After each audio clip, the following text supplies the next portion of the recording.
Sir. Screen okay sir నేను ఇప్పుడు మనకి సాధారణంగా మనం పల్మనాలజీ అనేటువంటి పదం మనం వాడుతూ ఉంటాం. పల్మనాలజీ అనేటువంటిది మన యొక్క రెస్పిరేటరీ సిస్టమ్ యొక్క దాని యొక్క నిర్మాణము, దాని యొక్క అమరికలు, మరి యొక్క దాని డిజార్డర్స్, తర్వాత దానికి ఉన్నటువంటి ఈ యొక్క ఏదైతే మన డిసీజెస్ ఉంటాయో డిసీజ్ కలిపి ఉన్నటువంటి ఈ మొత్తం ఉన్నటువంటి ఈ సమూహాన్ని మనం పల్మనాలజీ అంటాం. సో ఈ పల్మనాలజీ అనేటువంటిది మనకి రెండు పదాలను ఉద్భవించింది. ఒకటి లాటిన్ పదం పల్మో అనేటువంటి దాన్ని ఉద్భవించింది, దాన్ని మనం లంగ్ అంటాం. తర్వాత గ్రీక్ పదం అయినటువంటి లాజియా మీన్స్ వచ్చింది, దాన్ని మనం స్టడీ ఆఫ్ అంటాం. So pulmonology is the study of respiratory system, అంటే మనకు శ్వాస వ్యవస్థ గురించి అధ్యయనం చేసే శాస్త్రం మనం పల్మనాలజీ అంటాం. సో ఈ యొక్క శ్వాస వ్యవస్థ మొత్తం కూడా మనకి స్మూత్ మజిల్ అంటే నునుపు కంట్రోల్తో నిర్మించబడి ఉంటుంది. ఇక్కడ దీని యొక్క నిర్మాణంలో, ఈ శ్వాస వ్యవస్థ యొక్క నిర్మాణంలో ఏవేమి భాగాలు ఉంటాయని మనం తెలుసుకున్నట్టయితే, మొదట నోస్ అండ్ నాజల్ క్యావిటీ అంటే ముక్కు మరియు నాసికా కుహరం ఉంటుంది. ఫారింక్స్, దీన్ని మనం సప్తపద లేదా గ్రసని అంటాం. మూడోది లారింగ్స్ ఆర్ వాయిస్ పిక్, దీని ఏంటంటే కంఠనాళం లేదా మనకి వాయిస్ బాక్స్ అంటాం. తర్వాత ట్రాకియా లేదా విండ్ పైప్, దీన్ని వాయునాళం అంటాం, దాని విండ్ పైప్ అని అంటాం. తర్వాత బ్రాంకై అనేటువంటిది శ్వాసనాళం అంటాం. దాని తర్వాత దాని యొక్క బ్రాంచెస్ అవి ఉంటాయి, బ్రాంక్యూల్స్ అనేవి ఉంటాయి. దాని తర్వాత ముఖ్యంగా ఉన్నటువంటి ముఖ్యమైన అవయవం ఏమిటంటే లంగ్స్, అది ఊపిరితిత్తులు ఉంటుంది. ఇది కాకుండా ఊపిరితిత్తుల్ని మన యొక్క శ్వాస తీసుకోవడానికి మనకి నియంత్రించేటటువంటి ఒక వ్యవస్థ ఉంటుంది, దాని ఏమిటంటే మజిల్స్ ఆఫ్ బ్రీతింగ్. మనకి ఈ శ్వాస కంఠాలు అనేటువంటి దాని ముఖ్య పాత్ర వహిస్తూ ఉంటాయి. తర్వాత మనం ఒక్కొక్క పార్ట్ గురించి మనం చూసుకుంటే నోజల్ నాజల్ క్యావిటీ, అది ఏ విధంగా ఉంటుందంటే దానికి మొట్టమొదటి మనం ఊపిరి తీసుకునేది ఏంటి నాజల్ క్యావిటీ తీసుకుంటాం, దాన్ని నోస్ అంటాం మనం, అంటే నాసికా రంధ్రాలు. ఈ నాసికా రంధ్రాలు అనేటువంటి అనేకమైనటువంటి ఈ సెప్టమ్ అంటే దాని ఒక నాసికా 1-2గా మనకి విభజించబడి ఉంటుంది. దాన్ని తర్వాత అనేటువంటి చాలా ఒక రకమైనటువంటి మనకి ఎముకలతోటి ఈ నాసికా రంధ్రం నిర్మించబడి ఉంటుంది. Ethmoid bone, sphenoid bone, frontal bone, vomer bone, nasal bone, ఇవన్నీ నాజల్ బోన్స్, ఇవన్నీ కూడా ఈ ఎముకలతో అది నిర్మించబడి ఉంటుంది. తర్వాత అంతేకాకుండా నోస్ యొక్క లోపల భాగంలో ఇంపార్టెంట్ ఏంటంటే ఒక విధమైనటువంటి చాలా థిక్గా ఉన్నటువంటి ఈ యొక్క రక్తనాళ సమూహం ఉంటుంది. అదేవిధంగా సీలేటెడ్ కాల్మనర్ ఎపిథీలియం అంటాం, అంటే కచాబాలతో కూడినటువంటి స్తంభాకారం ఉన్నటువంటి కణజాలం యొక్క నిర్మాణం అనేటువంటి లోపల మనకి ఇన్నర్ గా కనిపిస్తుంది. మధ్యలో అక్కడక్కడ ఈ యొక్క కణజాల మధ్యలో గోప్లెట్ సెల్స్ ఉంటాయి, వాటిని శ్లేష్మాన్ని స్రవించేటటువంటి కణాలు మనం అంటాము. దాన్ని ఏం చేస్తాయంటే ఆ శ్లేష్మం అనేటువంటి మ్యూకస్ ని స్రవిస్తూ ఉంటాయి. సో అయితే ఈ రెస్పిరేటరీ యొక్క నోస్ యొక్క దాని రెస్పిరేటరీ సంబంధించిన ఫంక్షన్ ఏముంటుంది, ఏం చేస్తుందంటే మన సాధారణంగా ముక్కులో వచ్చేటటువంటి ఈ యొక్క ఏదైతే గాలి తీసుకుంటామో దాన్ని వాతావరణంలో చల్లగా ఉన్నట్టయితే శరీర యొక్క ఉష్ణోగ్రత 98.4 డిగ్రీ ఫారెన్హీట్ గా అది టెంపరేచర్ పెంచుతుంది. అదేవిధంగా వాతావరణం ఉన్నటువంటి ఈ యొక్క గాలి చల్లగా ఉందనుకోండి, ముక్కు ద్వారా వెళ్తున్నప్పుడు దాన్ని వేడి చేస్తుంది, వేడి ఉంటే చల్లగా చేస్తుంది, నెంబర్ 1 చేస్తుంది. తర్వాత అది డ్రైగా ఉన్నట్టు మాయిశ్చర్ చేస్తుంది. ఈ మాయిశ్చర్ అంటే కొంచెం దాని తేమ దాన్ని యాడ్ చేస్తుందన్నమాట. అంతేకాకుండా డస్ట్, దుమ్ము ధూళి కణాలు, తర్వాత ఏమైనా ఉన్నటువంటి మైక్రోబ్స్ అంటే మనకి సూక్ష్మక్రిములు ఉన్నట్టయితే వాటన్నిటి కూడా మ్యూకస్ ఏం చేస్తుంది, దాన్ని ఆపేసి మనల్ని ఆ ఫ్రెష్ కొని ఎయిర్ని ఫిల్టర్ చేసి పంపిస్తుంది. నెక్స్ట్ ఏం చేస్తుందంటే తర్వాత మనకి సాధారణంగా మార్నింగ్ మనం జాగింగ్, ఇప్పుడు వింటర్ సీజన్ జాగింగ్ చేసినాం అనుకోండి, బాగా మంచు బాగుంది ఉన్నప్పుడు ఏం జరుగుతుందంటే మనం కొంత రోజులు పోయిన తర్వాత మనకి నాజల్ నుంచి వాటర్ సెక్రేషన్ వస్తుంటాయి. అవి ఎక్కడి నుంచి వస్తున్నాయి అంటే తీసుకున్నటువంటి గాలిలో, వాతావరణం ఉన్నటువంటి ఆ గాలిలో ఉన్నటువంటి ఏదో అధికంగా ఉన్నటువంటి తేమని బయట పంపించేస్తుంది. అదేవిధంగా ఎండలో మనం పరిగెడుతాం అనుకోండి, నాసికా రంధ్రాలు అనేటువంటి డ్రై అయిపోయి మనకి చాలా వరకు అవి వేడిగా అనిపిస్తూ ఉంటాయి, మన డ్రై అయినట్టు. ఎందుకు అనిపిస్తున్నాయి అంటే ఈ యొక్క లోపల నాసికా రంధ్రం ఉన్నటువంటి ఈ వేడి గాలి ఉన్నటువంటి తేమ తీసి లోపలికి వెళ్తుంది. కాబట్టి ఇటువంటి ముఖ్యం పనిచేస్తుంది. కాకపోతే ఏంటంటే మనం బాగా హై ఇంటెన్సిటీ ఎక్సర్సైజ్ చేస్తున్నప్పుడు మాత్రం నోటితో కూడా గాలి తీసుకోవాలి. కారణం ఏంటంటే మనకి ముక్కు తీసుకునేటువంటి గాలి అనేటువంటి దానికి అవసరం సరిపోతుంది. కాబట్టి ఇంకోటి ఏంటంటే దీనికి ముక్కులో ఇంకో గొప్ప విషయం ఏంటంటే ఆల్ఫాక్టరీ ఫంక్షన్, అంటే మనకి నాసికా రంధ్రాల ద్వారా మన వాసన అనేది మనం చూడగలుగుతాం. ఇది ఒకటి ఇంపార్టెంట్ ఫ్యాక్టర్ ఉంది. తర్వాత మనకి దీనికి స్నీజింగ్ రిఫ్లెక్స్ ఏం జరుగుతుందంటే మెడుల్లాలో ఉన్నటువంటి 5th నర్వ్ అనేటువంటి మెడుల్లా ఉన్న 5th నర్వ్ ఏం చేస్తుందంటే మన స్నీజింగ్ అంటే తుమ్ములు అనేటువంటి తుమ్ములు ఎందుకు వస్తున్నాయి అంటే నాసికా రంధ్రాల్లో ఏదైనా దుమ్ము ధూళి కళాలు కానీ అది పేరుకున్నట్టయితే వాటిని బయటికి పంపించినట్టయితే పొరపాటు మన లంగ్స్ దగ్గర వెళ్ళిపోతే లంగ్ ఇన్ఫెక్షన్ రాకుండా అవి మనకి హెల్ప్ చేస్తుంటాయి. నెక్స్ట్ మనకు ఫ్యారింగ్స్ అంటాం. ఈ ఫ్యారింగ్స్ అనేటువంటి దీని ఏం చేస్తారు, సప్తపద అంటాం మనం, సప్తపద లేదా గ్రస్ని అంటాం. ఇది దాదాపు 12 నుంచి 14 సెంటీమీటర్ పొడవు ఉంటుంది. ఇది మన యొక్క ముక్కుకి వెనుకుంటుంది, గొంతు వెనుకుంటుంది. లారింగ్స్ అంటే మన యొక్క కంఠనాళానికి పైన మధ్యలో ఉంటుంది. ఇది మధ్యలో ఒక ఉన్నట్టు అమరమైన ముఖ్యమైన భాగం ఇది. దీనిని మనం 3 భాగాలుగా విభజించాలి. ఒకటి నాసోఫారింగ్స్ అంటే అంటే నాసికా రంధ్రాలు వెళ్ళి కలిసినటువంటి భాగాన్ని నాసోఫారింగ్స్ లేదా దాన్ని నాసోఫారింగ్స్ అంటూ, దాన్ని నాసికా గ్రసని అంటాం తెలుగులో. నేను తర్వాత ఓరోఫారింగ్స్ అంటే నోటి ద్వారా వెళ్ళేటువంటి ఓపెనింగ్ అనేది ఎక్కడ కలుస్తుంది, దాన్ని ఓరోఫారింగ్స్ లేదా గ్రసని అంటాం. తర్వాత లారింగోఫారింగ్స్ అంటే దీనికి స్వరపేటిక ఏదైతే పైన కలుస్తుందో ఈ యొక్క భాగాన్ని దానికి లారింగోఫారింగ్స్ అంటాం. దీని యొక్క నిర్మాణం ఏ విధంగా ఉంటుందంటే, దీని లోపల మ్యూకస్ మెంబ్రేన్ మన అన్నట్టుగానే గోబ్లెట్ సెల్స్ ఉంటాయి. అవి ఏం చేసి మ్యూకస్ స్రవిస్తూ ఉంటాయి. ఆ మ్యూకస్ మెంబ్రేన్ అంటే శ్లేష్మైనటువంటి ఒక పొర ఉంటుంది. దాని లోపల ఫైబ్రస్ టిష్యూ తంతు కణజాలంతో గట్టిగా నిర్మించబడి ఉంటుంది. దాని పై వైపు స్మూత్ మజిల్ మనం చెప్పుకున్న మన యొక్క శ్వాస వ్యవస్థ కానీ తర్వాత ఉన్నటువంటి మన ఈ లోపల అన్ని వ్యవస్థలు కూడా మనకి స్మూత్ మజిల్ అంటే మనకి ఇవి నూలుపు కంట్రోల్తో మన తయారీ ఉంటాయి. నెక్స్ట్ ఏంటంటే దీని ఫంక్షన్స్ ముఖ్యంగా ఏముంటాయంటే, ఇది మనకి 2 పనులు చేస్తాం. ఒకటి ఏంటంటే నోటి ద్వారా తీసుకున్న ఆహారాన్ని లోపలికి మనకి ఈసోఫాగస్ అంటే ఆహార నాళంలో పంపిస్తుంది. అదేవిధంగా ముక్కు ద్వారా తీసుకున్నటువంటి గాలిని కూడా మనకి ఈ యొక్క ట్రాక్ అంటే మనకి రెస్పిరేటరీ సిస్టమ్ లో పంపిస్తుంది. 2 పనులు చేస్తుంది. అంతేకాకుండా నాసికా రంధ్రాలు ఏ పని చేస్తే అదే పని కూడా చేస్తుంది. నెంబర్ 1 ఏంటంటే వార్మింగ్ అండ్ హ్యూమిడిఫైయింగ్ అంటే తేమ గాలిని మనకి వేడిగా ఉన్న గాలిని చల్లగాని చేసి లంగ్స్ లో సేఫ్టీకి పంపిస్తుంది.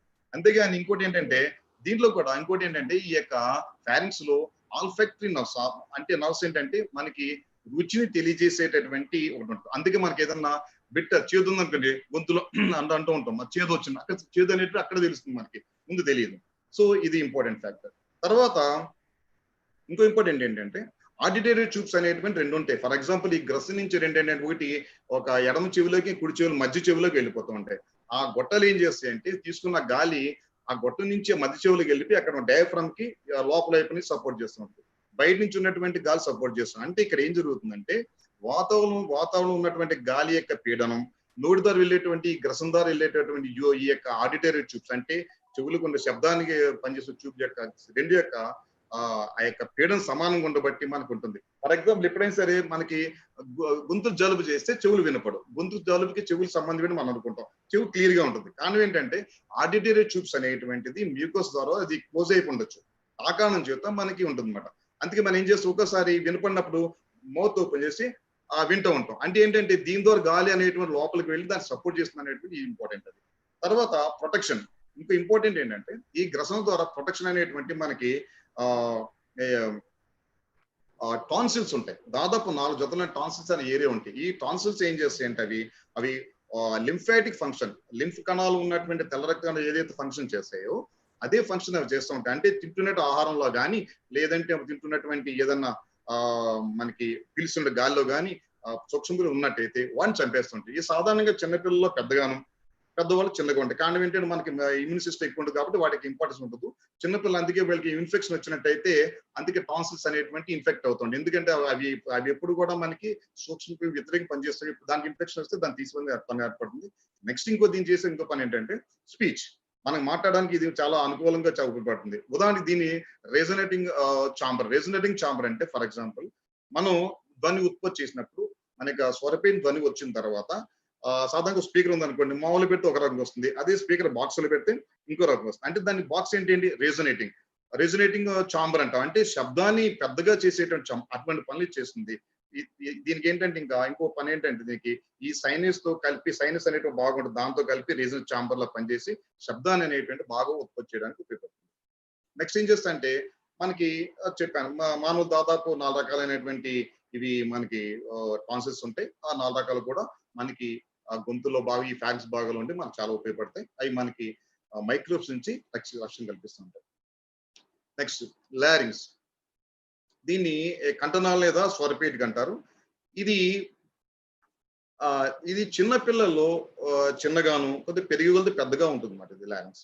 దీన్ని ఏం చేస్తానంటే అందుకే పెద్దవాళ్ళు అయినప్పుడు ఏం చేస్తారంటే దీని యొక్క సైజ్ అనేది పెరగదు. దీన్ని ఆడమ్స్ యాపిల్ అంటారు. అంటే ఒక మగ పిల్లలకి ఏం చేస్తారంటే పెద్దగా పెరిగిపోతుంది, చిన్న ఆడపిల్లకి చిన్నగా ఉంటుంది. ఇదేంటంటే దీని నిర్మాణం ఏ విధంగా ఉంటుందంటే దీన్ని 4 రకాలైనటువంటి ఒక కార్టిలేజెస్ తో ఇది నిర్మించబడి ఉంటుంది. దాంతో పాటు 4 ఉంటుంది. అదేవిధంగా ఎపిక్లాట్స్ అనేటువంటి ఒకటి అది కార్టిలేజ్ ఉంటుంది. ఇవి థైరాయిడ్ కార్టిలేజ్, క్రైకార్డ్ కార్టిలేజ్, తర్వాత అర్టినాయిడ్ కార్టిలేజ్ అనేటువంటి 2 ఉంటాయి. మొత్తం ఇవి 4 ఉంటాయి. ఇవి హైలైన్ కార్టిలేజ్ అంటారు. ఇవి మనకి పిక్చర్ చూపించినట్టుగా ఉంది. అదేవిధంగా ఎపిగ్లాటిస్ అనేది ఒకటి ఉంటుంది. ఎపిగ్లాటిస్ ఏం చేస్తుందంటే మనకి మధ్యలో ఉండి నోటి నుంచి వచ్చినటువంటి మన ఆహారం తీసుకున్నప్పుడు ఇదేం చేస్తుందంటే మనకి ఈ యొక్క వాయునాళ అనేది దానికి ఆ కంఠనాళ దానికి క్లోజ్ చేస్తుంది. అప్పుడు ఆహారం అనేది ఈసోఫాగస్ అంటే మనకి ఆహార నాళంలోకి వెళ్ళిపోతుంది.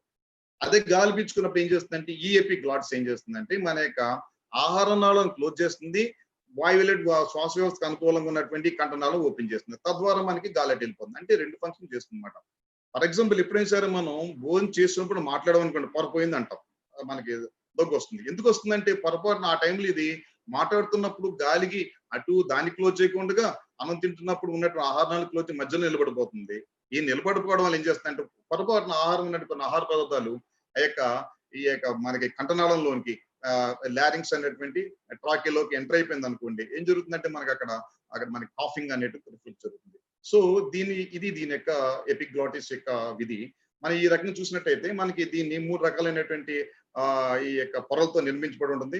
లోపల భాగం మ్యూకస్ లేయర్, మళ్ళీ చెప్పాను మ్యూకస్ అనేటువంటి ఈ యొక్క శ్లేష్మ పొర ఉంటుంది. దానికి గోబ్లెట్ సెల్స్ అనేది దానికి ఆ శ్లేష్మాన్ని స్రవిస్తూ ఉంటాయి. నెక్స్ట్ మజిల్ ఫైబ్రస్ తంతుయుత కణజాలతో గట్టిగా ఉంటుంది. దాని పైన మాత్రం స్మూత్ మజిల్ అంటే నునుపు కంఠాలతో తయారై ఉంటుంది. నెక్స్ట్ దీని వోకల్ కార్డ్స్, ఇవి స్వరపేటిక అంటాం. ఇవి చాలా మనకి ఇది ఏం చేస్తాయంటే ఇవి డబుల్ ఫోల్డ్ ఉండి మనకి శబ్దాన్ని ఉత్పత్తి చేయడం. మనం మాట్లాడుతున్నా అంటే వోకల్ కార్డ్స్ అంటే బాగుండాలి. వోకల్ కార్డ్స్ అనేటువంటి ఏమన్నా దానికి డిసీజ్ వచ్చినట్టయితే వాయిస్ పోతుంది. సో దీని ఫంక్షన్ ఏ విధంగా ఉంటుంది అంటే వోకల్ కార్డ్స్ ఓకే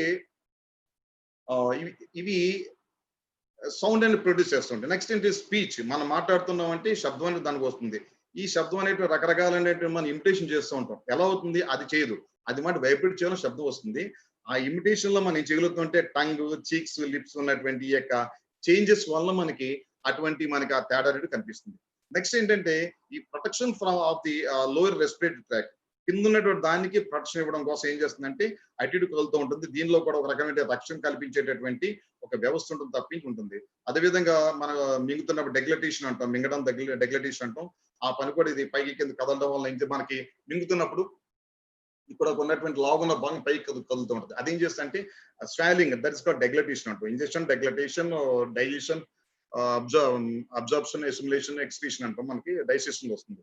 ఇది మింగడానికి ఉపయోగపడుతుంది నెంబర్ 1. నెక్స్ట్ ఏంటంటే కింద వానికి రక్షణ కల్పి. తర్వాత ఏంటంటే ప్యాసేజ్ వే ఫర్ ఎయిర్, దీని నుంచి కూడా గాలి అనేటువంటి కింద ఉన్నటువంటి ట్రాక్ లోకి వెళ్ళడం జరుగుతుంది. నెక్స్ట్ ఇది ఏం చేస్తుందంటే సేమ్ మనకి నాసికా ఏం చేస్తుందో, ఫారింగ్స్ ఏం చేస్తుందో, లారింగ్స్ కూడా అలాగే వెళ్తున్నటువంటి గాలిని ఫిల్టర్ చేస్తుంది. దాన్ని చల్లగుండి వేడి చేస్తుంది, వేడి ఉంటే చల్లగా చేస్తుంది. ఆ విధంగా రక్షణ కల్పించుకుంటూ కింద తీసుకెళ్తుంది. Next trachea. ఇదేంటంటే దీన్ని విండ్ పైప్ అంటాం. ఇదేంటంటే ఆల్మోస్ట్ ఏ విధంగా ఉంటుందంటే విండ్ పైప్, దానికి ఈ యొక్క లారింగ్స్ తర్వాత ట్రాకియా, దీన్ని విండ్ పైప్ అంటాం. దీన్ని మనకి వాయునాళం, వాయునాళం ఉంటుంది. ఇది ఏం చేస్తాయంటే 16 to 20 ఇన్కంప్లీట్ సి షేప్ లో ఉన్నట్టు కార్టిలేజ్ తో తయారై ఉంటుంది. మనకి ముందే కనిపిస్తుంది ఈ కార్టిలేజ్ ఉంటాయి. ఈ కార్టిలేజ్ సి షేప్ ఎందుకు ఉంటుంది అంటే సగమే ఉంటుంది కార్టిలేజ్, సగం మాత్రం మరి మధ్యలో ఉంటుంది. ఎందుకు ఉంటుందంటే దాని వెనక ఈసోఫాగస్ అంటే ఆహారనాళం, అన్నవాహిక అనేటువంటి వెనక ఉంటుంది. కాబట్టి దాని కంప్రెస్ ఇవ్వకుండా ఉండడం కోసం సగం మాత్రం ముందు వైపు ఉంటుంది. ఎందుకంటే మనకి ఏదైనా ప్రొటెక్షన్ మాట తగిలినప్పుడు ఏదన్నా మనకి ఇట్లా తగిలిన సరే గట్టిగా ఉండిపోతుంది. ఇది మనకి అందరికి చూసుకుని తెలుస్తుంది. మనకి సి షేప్ లో ఉంటాయి. ఇవన్నీ కూడా 16 to 20 ఉంటాయి. ఇది దీని యొక్క ముఖ్యమైన పని. సో ఇది దాదాపు ఏంటంటే దీనికి కూడా దీనికి 3 లేయర్లు ఉంటాయి. ఒకటి లోపల ఏం చేస్తుంటే గోబ్లెట్ సెల్స్ ఉండి లోపల ఏం చేస్తుంది మ్యూకస్ అనేటువంటి స్రవిస్తుంది. మ్యూకస్ అనేటువంటి మైక్రోబ్స్ ఆపేస్తుంది, డస్ట్ ఆపేస్తుంది. తర్వాత ఉన్నట్టు హ్యూమిడిఫై చేయడం ఇవన్నీ చేస్తుంటది. నెక్స్ట్ ఏం చేస్తుంది మిడిల్ లేయర్ ఏం చేస్తుందంటే స్మూత్ మజిల్ అంటే మనకి నునుపు కంట్రాలతో తయారు చేయడం. దీనికైతే పైన ఏం చేస్తుందంటే చెప్పాక సి షేప్ ఉన్నటువంటి ఈ కార్టిలేజ్ తో తయారవుతుంది. నెక్స్ట్ దీని ఫంక్షన్ ఏముంటుంది. నెక్స్ట్ ఫస్ట్ ఏంటంటే దీనికి ఇంపార్టెంట్ ఫంక్షన్ ఏంటంటే ఇది ప్రివెంట్స్ కింకింగ్ ఎఫెక్ట్. కింకింగ్ అంటే మనం హెడ్ అటు ఇటు తిప్పినప్పుడు ఈ యొక్క సాధారణంగా ఒక ట్యూబ్ అనుకోండి, తిప్పినప్పుడు ఏం చేస్తుంది అది మెలిదిరిగిపోయి దాని మీద అబ్స్ట్రక్షన్ ఏర్పడుతుంది. మన వాటర్ మన పైప్ చూసినట్టయితే ఏమైనా చూసినట్టు అది జరుగుతుంది. కానీ ఇది ఏం చేస్తుందంటే అటువంటి పరిస్థితి రాకుండా వాళ్ళ హెడ్ ని మనం రొటేట్ చేసిన ఏం చేసినా సరే అది ఆ పైప్ మాత్రం అదే విధంగా ఉంటుంది, అది మాత్రం మెల్లి తిరగదు. తద్వారా మనకి లోపల గాలి అనేటువంటి వెళ్ళడానికి ఎటువంటి అబ్స్ట్రక్షన్ ఉండదు. దీన్ని కింకింగ్ ఎఫెక్ట్ అంటే అది చేయకుండా ఇది ఆపేస్తుంది నెంబర్ 1.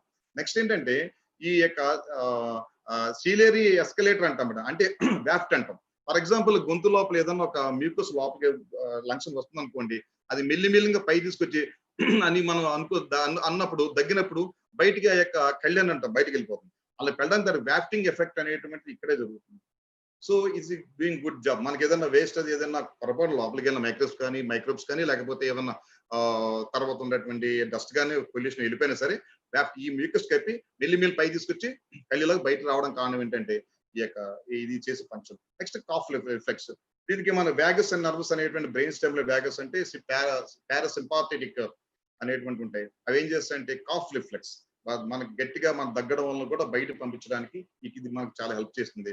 సేమ్ ముందున్నటువంటి నాస్కరంధ్రం నుంచి ఏవే పనులు చేస్తూ ఉంటాయో వార్మింగ్ అంటే దానికి వేడి చేయడం, గాలిని దాన్ని హ్యూమిడిఫై చేయడం, ఫిల్టర్ చేయడం అనే ప్రాసెస్ అన్ని కూడా చేస్తూ ఉంటాయి. సో దీన్ని చేసేది ఇంపార్టెంట్ ఏంటి, ఇది కింకింగ్ ఎఫెక్ట్ అనేది వ్యాఫ్టింగ్ అనేటువంటి చాలా ఎక్కువ చేస్తుంది. కాఫ్ రిఫ్లెక్షన్ కూడా ఇది ఎక్కువ ఇస్తుంది. ఎస్ బ్రాంకే ఏంటంటే దీనికి ఏమిటంటే దీన్ని శ్వాసనాళం అంటాం. ఈ యొక్క బ్రాంకే ఏంటంటే ఈ ముందున్న ట్రాకే అనేటువంటిది ఫ్యారింగ్స్ లారింగ్ ట్రాకే ఉన్న చివరి ఉన్నప్పుడు ఏం చేస్తుంటే రెండు ఈ యొక్క బ్రాంచెస్ విడిపోతుంది, దాన్ని బ్రాంకే అంటారు. ఒక బ్రాంచ్ అంటే బ్రాంకస్ అంటారు. దీని ఏం చేస్తుందంటే ఇది ఏం చేస్తుందంటే మనకి కుడివైపు ఉన్నటువంటి ఈ బ్రాంకస్ ఏం చేస్తుందంటే దానికి 3గా విడిపోతుంది, ఎడమవైపు 2గా విడిపోతుంది. కారణం ఏంటంటే కుడివైపు ఉన్నటువంటి యొక్క లంగ్ లో 3 లోబ్స్ ఉంటాయి. లోబ్స్ మనం లంబికలు లోబ్స్ ఉంటాయి. 3 లంబికలు ఉంటాయి కుడివైపు, ఎడమవైపు 2 లంబికలు ఉంటాయి. కారణం ఏంటి, ఎడమవైపు ఉన్నట్టు లంగ్ అనేది కొంచెం చిన్నగా ఉంటుంది. కారణం ఏంటంటే ఆ గ్యాప్ లో మనకి హార్ట్ అనేది ఇమిడి ఉంటుంది కాబట్టి లెఫ్ట్ సైడ్ తక్కువ ఉంటుంది. దీన్ని బ్రాంక్ చేస్తుంది. తర్వాత దీని ఏంటంటే దీనికి రకరకాల భాగాలుగా మనం ఈ బ్రాంకేని చాలా బాగా విభజిస్తాం. బ్రాంకస్ లేదా ప్రైమరీ ప్రిన్సిపల్ అంటే నెక్స్ట్ ఇది రైట్ ఏంటంటే చాలా షార్ట్ ఉంటుంది. దాదాపు చెప్పాను కదా మీకు 2.5 సెంటీమీటర్స్ ఉంటుంది. కాకపోతే 3 బ్రాంచెస్ ఉంటాయి. లెఫ్ట్ అనేటువంటి ఏం చేస్తుందంటే ఓన్లీ ఆల్మోస్ట్ 5 సెంటీమీటర్ పొడవుగా ఉంటుంది, సన్నగా ఉంటుంది, నాలుగు సన్నగా ఉంటుంది. దానికి 2 బ్రాంచెస్ ఉంటాయి. నెక్స్ట్ బ్రాంకిల్స్ అని దాని సెకండరీ బ్రాంకిల్ లేదా ద్వితీయ స్వరనాళము అంటాం, శ్వాసనాళం అంటాం. నెక్స్ట్ అది తర్వాత దాని తర్వాత టెరిటరీ బ్రాంకే ఉంటుంది. దాని తర్వాత ఇంకా చిన్నది టెరిటరీ బ్రాంకే ఉంటుంది. దాని తర్వాత ఇంకేంటి ఏంటంటే టెర్మినల్ బ్రాంకిల్స్ ఉంటాయి, అంటే సూక్ష్మ శ్వాసనాళికలు ఉంటాయి, ఇంకా చిన్నగా ఉంటాయి. అవి తర్వాత ఏం చేస్తాయంటే ఈ రెస్పిరేటరీ బ్రాంకిల్స్ ఏం చేస్తాయంటే శ్వాసనిక అంటారండి, ఇంకా చిన్నగా అన్నటువంటి చిన్నగా ఉంటుంది. అక్కడ ఏం చేస్తుంది అంటే మనకి ఆల్వియోలో ఏదైతే ఉందో మనకి వాయు గోళాలు ఉంటాయి, అవి దానికి ఉంటాయి. ఏ విధంగా ఉంటుంది, మనకి ద్రాక్ష గుర్తులు ఏ విధంగా ఉంటాయో ఆ గుర్తులాగా ఉంటాయి అన్నమాట అవన్నీ కూడా. సో దాని ఏమిటంటే మనం ఆల్వియోలై డక్స్ అంటాం, దానికి వాయుగోళ నాళం అంటాం. దాని కింద ఆల్వియోలై అంటే మొత్తం గుర్తులకి సమూహన ఆల్వియోలై అంటాం. తర్వాత ఒక్కొక్క దాన్ని ఆల్వియోలస్. ఇది ఆల్వియోల్ అనేటువంటి ప్లోరల్, ఆల్వియోలస్ సింగులర్. ఇది ఏ విధంగా ఏ విధంగా బ్రాంకస్ నుంచి ఆల్వియోలస్ వరకు ఏ విధంగా చిన్న బ్రాంచెస్ కింద డివైడ్ అయినప్పుడు వాటి పేర్లు అనేటువంటి ఆ విధంగా ఉంటుంది. నెక్స్ట్ ఈ ఫంక్షన్స్ ఏముంటాయి, నెక్స్ట్ ఈ ఫంక్షన్స్ ఏమిటంటే దీని యొక్క ఇవి ఈ కంట్రక్షన్ రిలాక్సేషన్ ఆఫ్ ఇన్వాలంటరీ మజిల్స్. ఇప్పుడు దీని యొక్క బ్రాంక్ అనేటువంటిది అది వైడ్ కావాలన్నా లేకపోతే నేరో కావాలన్నా ఇదేంటంటే ఇన్వాలంటరీ కంట్రోల్ ఉంటుంది. ఇది అటానమిక్ నర్వ్ సప్లై తోటి ఇది అటాచ్ అయి ఉంటుంది. ఫర్ ఎగ్జాంపుల్ పారాసింపాథిక్ నర్వ్ సిస్టమ్ అనేటువంటి ఏం చేస్తుంది అంటే దానికి కన్స్ట్రిక్షన్ అంటే అది సంకోచం చేస్తుంది. అది సింపాథిక్ నర్వ్ సిస్టమ్ అంటే nerve system, autonomic nerve system లో సింపాథిక్ నర్వ్ సిస్టమ్ ఏం చేస్తుంది అంటే దాన్ని బాగా డైల్యూట్ చేస్తుంది, బాగా ఓపెన్ చేస్తుంది. అంటే మనం బాగా పరిగెడుతున్నప్పుడు లేకపోతే మనకి ఎక్కువ గాలి కావాల్సి వచ్చినప్పుడు ఏం చేస్తుందంటే సింపాథిక్ నర్వ్ సిస్టమ్ అనేటువంటి బాగా వైడ్ చేసి దాన్ని ఎక్కువ గాలి లోపల వెళ్ళడం బయటకు రావడం జరుగుతుంది. అదేవిధంగా మనం ఏదైనా చలిగా ఉండి మనం తక్కువ గాలి అవసరం దాన్ని కన్స్ట్రిక్ట్ చేస్తుంది, ఎక్కువగా మనకి గాలి అవసరం లేనప్పుడు దగ్గరికి వస్తుంది, ఇది చేస్తుంది. నెక్స్ట్ ఏంటంటే ఇందులో ఈ యొక్క బ్రాంకేలో లూజ్ కనెక్టివ్ టిష్యూ అని ఒకటి ఉంటాయి. అవి ఏం చేస్తాయంటే ఈ లూజ్ కనెక్టెడ్ టిష్యూ ఏం చేస్తాయి అంటే అందులోకి పొరపాటున మళ్ళీ అన్ని దాటుకుని పొరపాటున ఎంటర్ అయినట్టయితే దాన్ని ఏం చేస్తే అవి ఆ జమ్స్ కిల్ చేస్తాయి. ఫర్ ఎగ్జాంపుల్ మనం ప్రతిరోజు కూడా మనం దారిలో వెళ్తున్నాం. ఇప్పుడు COVID-19 టైంలో కావచ్చు, లేకపోతే ఏదైనా వైరల్ కావచ్చు, లేకపోతే ఫంగస్ కి ఇన్ఫెక్షన్ కావచ్చు. ప్రతిరోజు we're taking the germs, bacteria, virus, fungus into the lungs. కానీ మనకి ఇన్ఫెక్షన్ రావట్లేదు. కారణం ఏంటంటే because of the the immune system and the protection of the our respiratory system. దీని వల్ల మనం లేకపోతే ప్రతిదానికి ఏమవుతుంది, ఫర్ ఎగ్జాంపుల్ స్మోక్ చేసే వాళ్ళకి, ఆస్మా పేషెంట్స్ అనేటువంటి తొందరగా వాళ్ళకి ఇన్ఫెక్ట్ అవుతుంది. కారణం ఏంటంటే బికాస్ ఆఫ్ ఆల్రెడీ వాళ్ళ యొక్క సిస్టమ్ అది చెడిపోయి ఉంటుంది కాబట్టి. సో లూజ్ కనెక్టివ్ టిష్యూ అనేటువంటి చాలా ఉండి మనకి ఎటువంటి జంప్స్ లేకుండా చూస్తుంది. Next support and patency. Patency అంటే ఇక్కడ ఏం చెప్తుందంటే దానికి మళ్ళీ కొలాప్స్ అయిపోకుండా, దగ్గరికి అయిపోకుండా, దూరంగా ఉండి అదేవిధంగా మెయింటైన్ చేయడం కోసం ఎటువంటి అబ్స్ట్రక్షన్ లేకుండా లోపల గాలి వెళ్ళే విధంగా, ఎంత ఏజ్ అయినా సరే, మన చిన్న వాళ్ళకన్నా మీరు ఏదైనా తర్వాత ఓల్డర్ ఏజ్ అయినా సరే, అంటే ఏజ్ పెరిగిపోతున్నటువంటి దాని యొక్క పటుత్వం తగ్గడం వల్ల తగ్గుతుందేమో కానీ ఆ ప్యాటర్న్స్ దాని సపోర్ట్ కొలాప్స్ అవ్వకుండా దాని మన రబ్బర్ ఏదో కొలాప్స్ అయిపోతే మన ఏదో గాలి తీసుకోవడం కుదరదు, అలా కాకుండా ఆపేస్తుంది. Next removal of particular matter. Sir power point full screen చేయండి సార్. ఫుల్ స్క్రీన్ చేయమంటారా? అంటే పైన అబ్స్ట్రక్షన్ వస్తుందండి అది. Okay okay sir. పైన ఏం చేస్తుందంటే కొన్ని వేవో వస్తున్నాయి, అవన్నీ కనపడుకుని చేసినాయి అనిపిస్తుంది నాకైతే. సరే,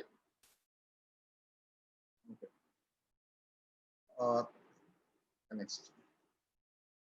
సో లంగ్స్ మనం చూసాం. ఈ లంగ్స్ చూసినప్పుడు కొంచెం నేను కొంచెం దాన్ని ఎక్స్ప్లెయిన్ చేస్తాను. లంగ్స్ అనేటువంటి చూసారు మీరు, రైట్ లంగ్ అనేది 3 లోబ్స్, లెఫ్ట్ లంగ్ 2 లోబ్స్ ఉంటాయి. పైనటువంటి ఈ యొక్క శీర్షం అనే దానికి శీర్షం అంటాం, దానికి అపెక్స్ లేదా శీర్షం అంటాం. కింద ఉన్నటువంటి బేస్ లేదా కింద ఆధారం అంటాం, కింద ఆధారం అంటాం. అదేవిధంగా పైన ఉన్నటువంటి పొరం ఏంటంటే దానికి మనం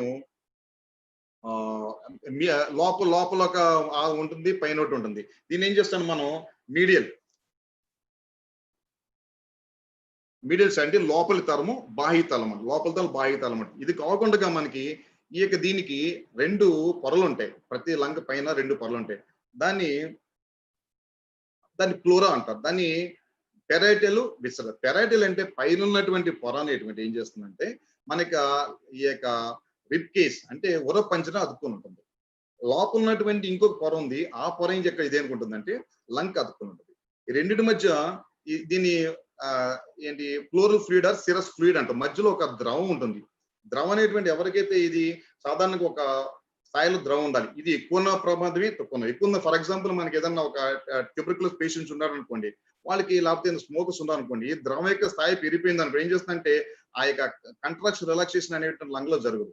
అందుకే ఏం చేస్తుంది, ఈ సిరస్ ఫ్లూయిడ్ ఉపయోగం ఏంటంటే మనం గాలి పీల్చుకుంటున్నప్పుడు అది ఈ యొక్క ఏదైతే ఉందో మనకి అందులో ఆ ద్రవంలో కొంత ఒక ప్రెషర్ ఉంటుంది. ఈ ప్రెషర్ లో ఉన్నటువంటి పైన ఏదైతే ఈ పెరైటల్ ఫ్లోర్ ఆఫ్ ఏదైతే మనకి పై పొర, బాహ్య పొర ఉందో ఆ పొర ఉన్నప్పుడు మనకి ఇంటర్కోస్టల్ మజిల్స్ అనేటువంటి లాగినప్పుడు అక్కడ ఉన్నటువంటి మళ్ళీ ఆ యొక్క ద్రవంలో పీడనం తగ్గగానే మళ్ళీ లంగ్ లో ఉన్న పీడనం తగ్గి మళ్ళీ దాన్ని జరిగి బయట నుంచి గాలి వస్తుంది. ఇది మనకి బ్రీతింగ్ లో మనం చెప్పుకున్నాం. దానికి దీని యొక్క నిర్మాణం. అంటే ఎడమ వైపు ఉన్నటువంటి ఈ యొక్క లంగ్ అనేటువంటి 2 లంబికలు ఉంటాయి. కుడివైపు దానికి 3 ఉంటాయి, 3 లంబికలు ఉంటాయి. కాబట్టి ఎడమ కుడుకున్న లంగ్స్ లో తేడా ఉంది. ఎడమవైపు ఉన్న లంగ్ చిన్నగా ఎందుకు ఉందంటే ఆ కింద నాచ్ అనేటువంటి ఉంటుంది. ఆ భాగంలో మనకి హార్ట్ అనేటువంటి అక్కడ ఉంటుంది. దాని కింద డయాఫ్రమ్ ఉంటుంది. సాధారణంగా ఈ యొక్క ఎపిక్స్, ఈ యొక్క దీని ఏదైతే ఉందో మనకి లంగే పై భాగం ఉందో ఆల్మోస్ట్ మన క్లావికల్ కి 1 or 2 సెంటీమీటర్స్ పైకి వచ్చి ఉంటుంది. మన లెఫ్ట్ సైడ్ మనం గాలి పీల్చినప్పుడు అక్కడ చెక్ చేసినట్టయితే మనకి ఆ లంగ్ కలుగుతుంటే మనకి క్లియర్ తెలిసిపోతుంది. నెక్స్ట్, ఓకే, ఈ లంగ్స్ అనే తర్వాత ఏం చేస్తాయంటే ఇది మనకి చెప్పుకోవడం జరిగింది. ఇక 2 లోబ్స్ అని చెప్పాం. మనకు కింద దాని ఏంటంటే ఏదైతే మన గుండె ఏదైతే అమరుగు ఉంటుందో దాన్ని కార్డిక్ నాచ్ అంటాం. తర్వాత స్ట్రక్చర్ ఆఫ్ ద లంగ్స్ లో ఏం చేస్తామంటే మనకి లోపల మనకి లింఫ్ వెజల్స్ కూడా ఉంటాయి, నర్వ్స్ ఉంటాయి. అవన్నీ కూడా మనకి ఇవన్నీ చాలా ఎలాస్టిక్ స్పాంజిగా ఉంటుంది. లంగ్ కూడా అది చాలా స్పాంజ్ టైప్ ఉంటుంది. మన కంట్రాక్షన్, రిలాక్సేషన్ అయిపోతూ ఉంటుంది. సో దానికి ఎటువంటి మళ్ళీ యథాస్థానానికి వచ్చేస్తుంటుంది. నెక్స్ట్ దీనికి ఏంటంటే ఆల్రెడీ చెప్పాను మీకు, ఫ్లోరా అనేటువంటి ఎక్స్ప్రెస్ 3 పార్ట్స్ అని చెప్పాను. Visceral flora, parietal flora and floral cavity. Visceral flora అంటే బాగా ఉన్నటువంటి ఫ్లోరా ఉన్న పొర, ఇంకో లోపల ఉన్నటువంటి పొర అనేది దాని పెరైటల్ బాయ్ ఉంటుంది, విసరల్ లోపల ఉంటుంది చెప్పాను మీకు నేను. సో ఇది దాని గురించి ఇన్ఫర్మేషన్.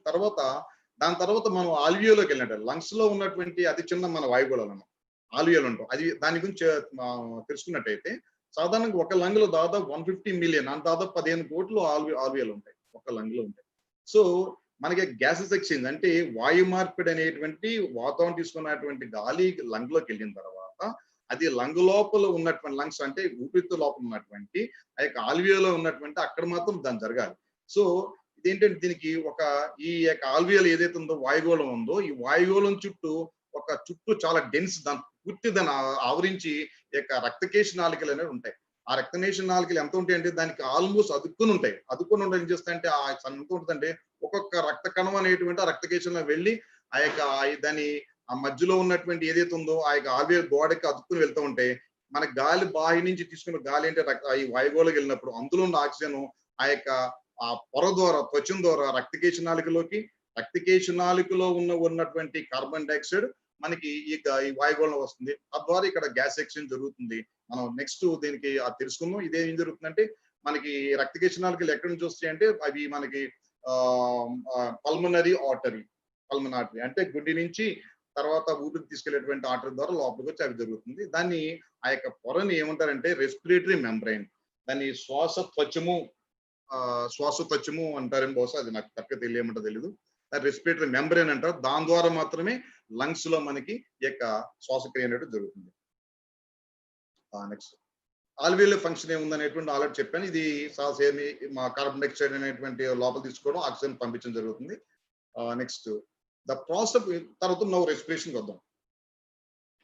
రెస్పిరేషన్ అనేటువంటిది మనకి టోటల్ గా 4 రకాలు. మనం దాన్ని 4 పాయింట్స్ గా మనం డివైడ్ చేయాలి. ఒకటి ఏంటంటే పల్మనరీ వెంటిలేషన్, దాని బ్రీతింగ్ అంటాం. 2 pulmonary diffusion, 3 transport of oxygen carbon dioxide, 4 capillary diffusion. Number pulmonary ventilation breathing అంటే మనం శ్వాస అనేది తీసుకోవడం ద్వారా ఆ గాలి అనేటువంటి ఊపిరితిత్తులు రావడం, అదొకటి. వచ్చిన తర్వాత పల్మనరీ అంటే ఇక్కడ లంగ్ అని అర్థం చేసుకోవాలి. లంగ్ ఈ యొక్క పల్మనరీ డిఫ్యూజన్ అంటే ఊపిరితిత్తుల్లోకి వచ్చినటువంటి గాలిలో ఉన్నట్టు ఆక్సిజన్ అనేటువంటిది మనకి రక్తం కార్బన్ డైఆక్సైడ్ అందరూ రావడం, దాన్ని పల్మనరీ డిఫ్యూజన్ అంటాం. ఈ 2 కలిపితే మనం ఎక్స్టర్నల్ రెస్పిరేషన్ అంటాం. మనం 2 ఇక్కడ నేర్చుకోవాలనుకున్నాం, ఎక్స్టర్నల్ రెస్పిరేషన్, ఇంటర్నల్ రెస్పిరేషన్. దాన్ని ఎక్స్టర్నల్ రెస్పిరేషన్ అంటాం. నెక్స్ట్ థర్డ్ వన్ ఏంటంటే transport of oxygen carbon dioxide via the blood. అక్కడి నుంచి ఆ రక్తం అనేటువంటి మళ్ళీ గుండెకి వచ్చి గుండె నుంచి అయోటా నుంచి మళ్ళీ సిస్టమిక్ సర్క్యులేషన్ లో మనకి బయటకు వెళ్ళిపోయినప్పుడు ఆ రక్తం అనే ట్రాన్స్పోర్ట్ అనేటువంటి ఏ విధంగా తీసుకెళ్తుంది, రక్తం ఏ రక్త కణాల్లో ఆక్సిజన్ తీసుకెళ్తా అనేటువంటి విషయం తెలుసుకోవడం ఏంటంటే transport oxygen and transport carbon dioxide వస్తుంది మళ్ళీ తిరిగి కార్బన్ డైఆక్సైడ్ రావడం. ఈ 2 పనులు ఏంటంటే దీన్ని ఇంటర్నల్ రెస్పిరేషన్ ఉంటుంది. అది కూడా నెక్స్ట్ ఇంకోటి క్యాపిలరీ డిఫ్యూజన్ అంటాం. అంటే రక్తనాళాలు ఏదైతే మనకి అయోటా నుంచి వచ్చినటువంటి ఈ యొక్క ఆర్టరీస్ ద్వారా వచ్చినటువంటి రక్తకేశ నాళికలు వెళ్ళిపోయి కండరాల దగ్గరికి వెళ్ళి కండరాలు ఉన్నటువంటి కణజాలాలకు రక్తాన్ని అందించినప్పుడు అక్కడ ఆక్సిజన్ అనేటువంటి టిష్యూకి వెళ్ళినటువంటి క్యాపిలరీ డిఫ్యూజన్. క్యాపిలరీ అంటే రక్తకేశ నాళికలు, డిఫ్యూజన్ అంటే ఈ యొక్క ఆక్సిజన్ అనేటువంటి దాన్ని విడుదల చేయడం. సో ఈ 4 భాగాలు అంటే మనం నేర్చుకోవాలి. ఒకటి బ్రీతింగ్ ఉంది, పల్మనరీ డిఫ్యూజన్ అనుకోవాలి, oxygen transport, carbon dioxide transport అనుకోవాలి, నెక్స్ట్ క్యాపిలరీ డిఫ్యూజన్ అనుకోవాలి. ఈ 4 మనం చేసుకోవాలి. సో దీన్ని మనం ఈ స్కెమాటిక్ డయాగ్రామ్ విధంగా మనం విభజించవచ్చు. రెస్పిరేటర్ అనేటువంటి రెస్పిరేషన్ ని ఎక్స్టర్నల్ రెస్పిరేషన్, ఇంటర్నల్ రెస్పిరేషన్ అంటాం, దాన్ని పల్మనరీ రెస్పిరేషన్ అంటాం, పిక్చర్ రెస్పిరేషన్ అంటే ఈ 4 అనేవి ఆల్రెడీ మనం డిస్కస్ చేసుకున్నాం. సో దీన్ని మళ్ళీ ఒకసారి చూస్తే అర్థమవుతుంది.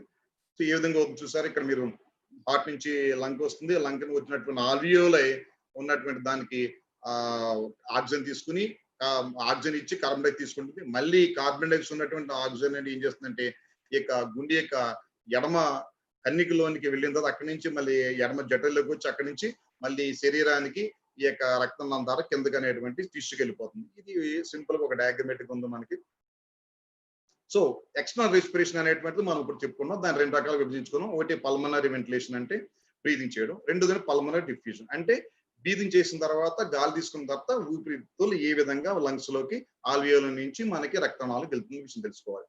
దీన్ని ఏం చేస్తామంటే పల్మనరీ వెంటిలేషన్ మనం ఏం చేస్తాం, ఏ రకంగా అనుకుంటామంటే ఎక్స్చేంజ్ ఆఫ్ గ్యాసెస్, మనకి ఆక్సిజన్ అనేటువంటి అందులోకి వెళ్ళడం, రక్తంలోకి వెళ్ళడం, రక్తంలో ఉన్నటువంటి కార్బన్ డైఆక్సైడ్ అనేటువంటి రెస్పిరేటరీ మెంబ్రేన్ ద్వారా లోపల రావడం. సో ఈ యొక్క రెస్పిరేటరీ మెంబ్రేన్ అనేటువంటి ఏం చేస్తుందంటే మనకి ఆక్సిజన్ అండ్ అటు ఇటు కార్బన్ డైఆక్సైడ్ దీన్ని మనకి అది మార్చేస్తుంది. తర్వాత ఇప్పుడు మనకి 3 పదాలకి మనం అర్థం చేయలేదు. ఒకటి బ్రీతింగ్ అంటే ఏంటి, వెంటిలేషన్ అంటే ఏంటి, రెస్పిరేషన్. ఈ పదాలు కొంచెం క్లారిటీ ఉంటే మనకి తెలుస్తుంది. బ్రీతింగ్ అంటే శ్వాస తీసుకోవడం, వెంటిలేషన్ అంటే గాలి అనేటువంటి ఒక పక్క నుంచి ఒక పక్క గాలి అనేది వెళ్ళిపోవడం. తర్వాత రెస్పిరేషన్ అంటే ఏంటి? బ్రీతింగ్ ఏమనుకున్నాం? It means the flow of inhalation and exhalation, అంటే శ్వాసించుట, ఉచ్ఛ్వాస నిశ్వాస అనేటువంటి దేని మధ్య జరుగుతున్నది బ్రీతింగ్ అనేటువంటిది? అట్మాస్ఫియర్, లంగ్, అంటే వాతావరణానికి మన యొక్క లంగ్ అంటే మన ఊపిరి మధ్య జరిగేటటువంటి ఈ యొక్క వాయువులు ఉచ్ఛ్వాస నిశ్వాసాలు ఏమన్నారంటే బ్రీతింగ్ అన్నాడు. సో ఆ రెండు ఉచ్ఛ్వాస నిశ్వాస మధ్య ఉన్నటువంటి గ్యాప్ ను పాజ్ లేకపోతే పాజ్ అని అంటాం. మనకి దీనికి ఉచ్ఛ్వాసం నిశ్వాసం పాజ్ మూడు కలిపితే ఒక బ్రీతింగ్ సైకిల్. ఇటువంటి బ్రీతింగ్ సైకిల్ దాదాపు ఎన్ని అవుతాయి? మాకు మనిషి సాధారణ స్థితిలో ఉన్నప్పుడు 12 నుంచి 20 నిమిషాలు జరుగుతాయి. సో బ్రీతింగ్ సైకిల్ ఇది జనరల్ జరుగుతుంది.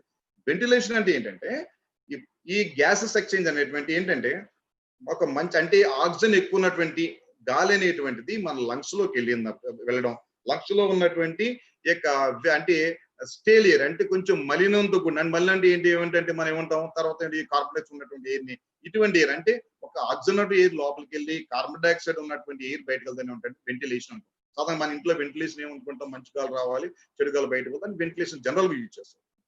రెస్పిరేషన్ ఏంటంటే ఇది బయోకెమికల్ ప్రాసెస్, అంటే జీవ రసాయనటువంటి యొక్క పద్ధతి ఇది. అంటే తీసుకున్న గాలి అనేటువంటి రక్తనాళాలతో ఊపిరితిత్తు నుంచి రక్తనాళాల ద్వారా మనకి ఉన్నటువంటి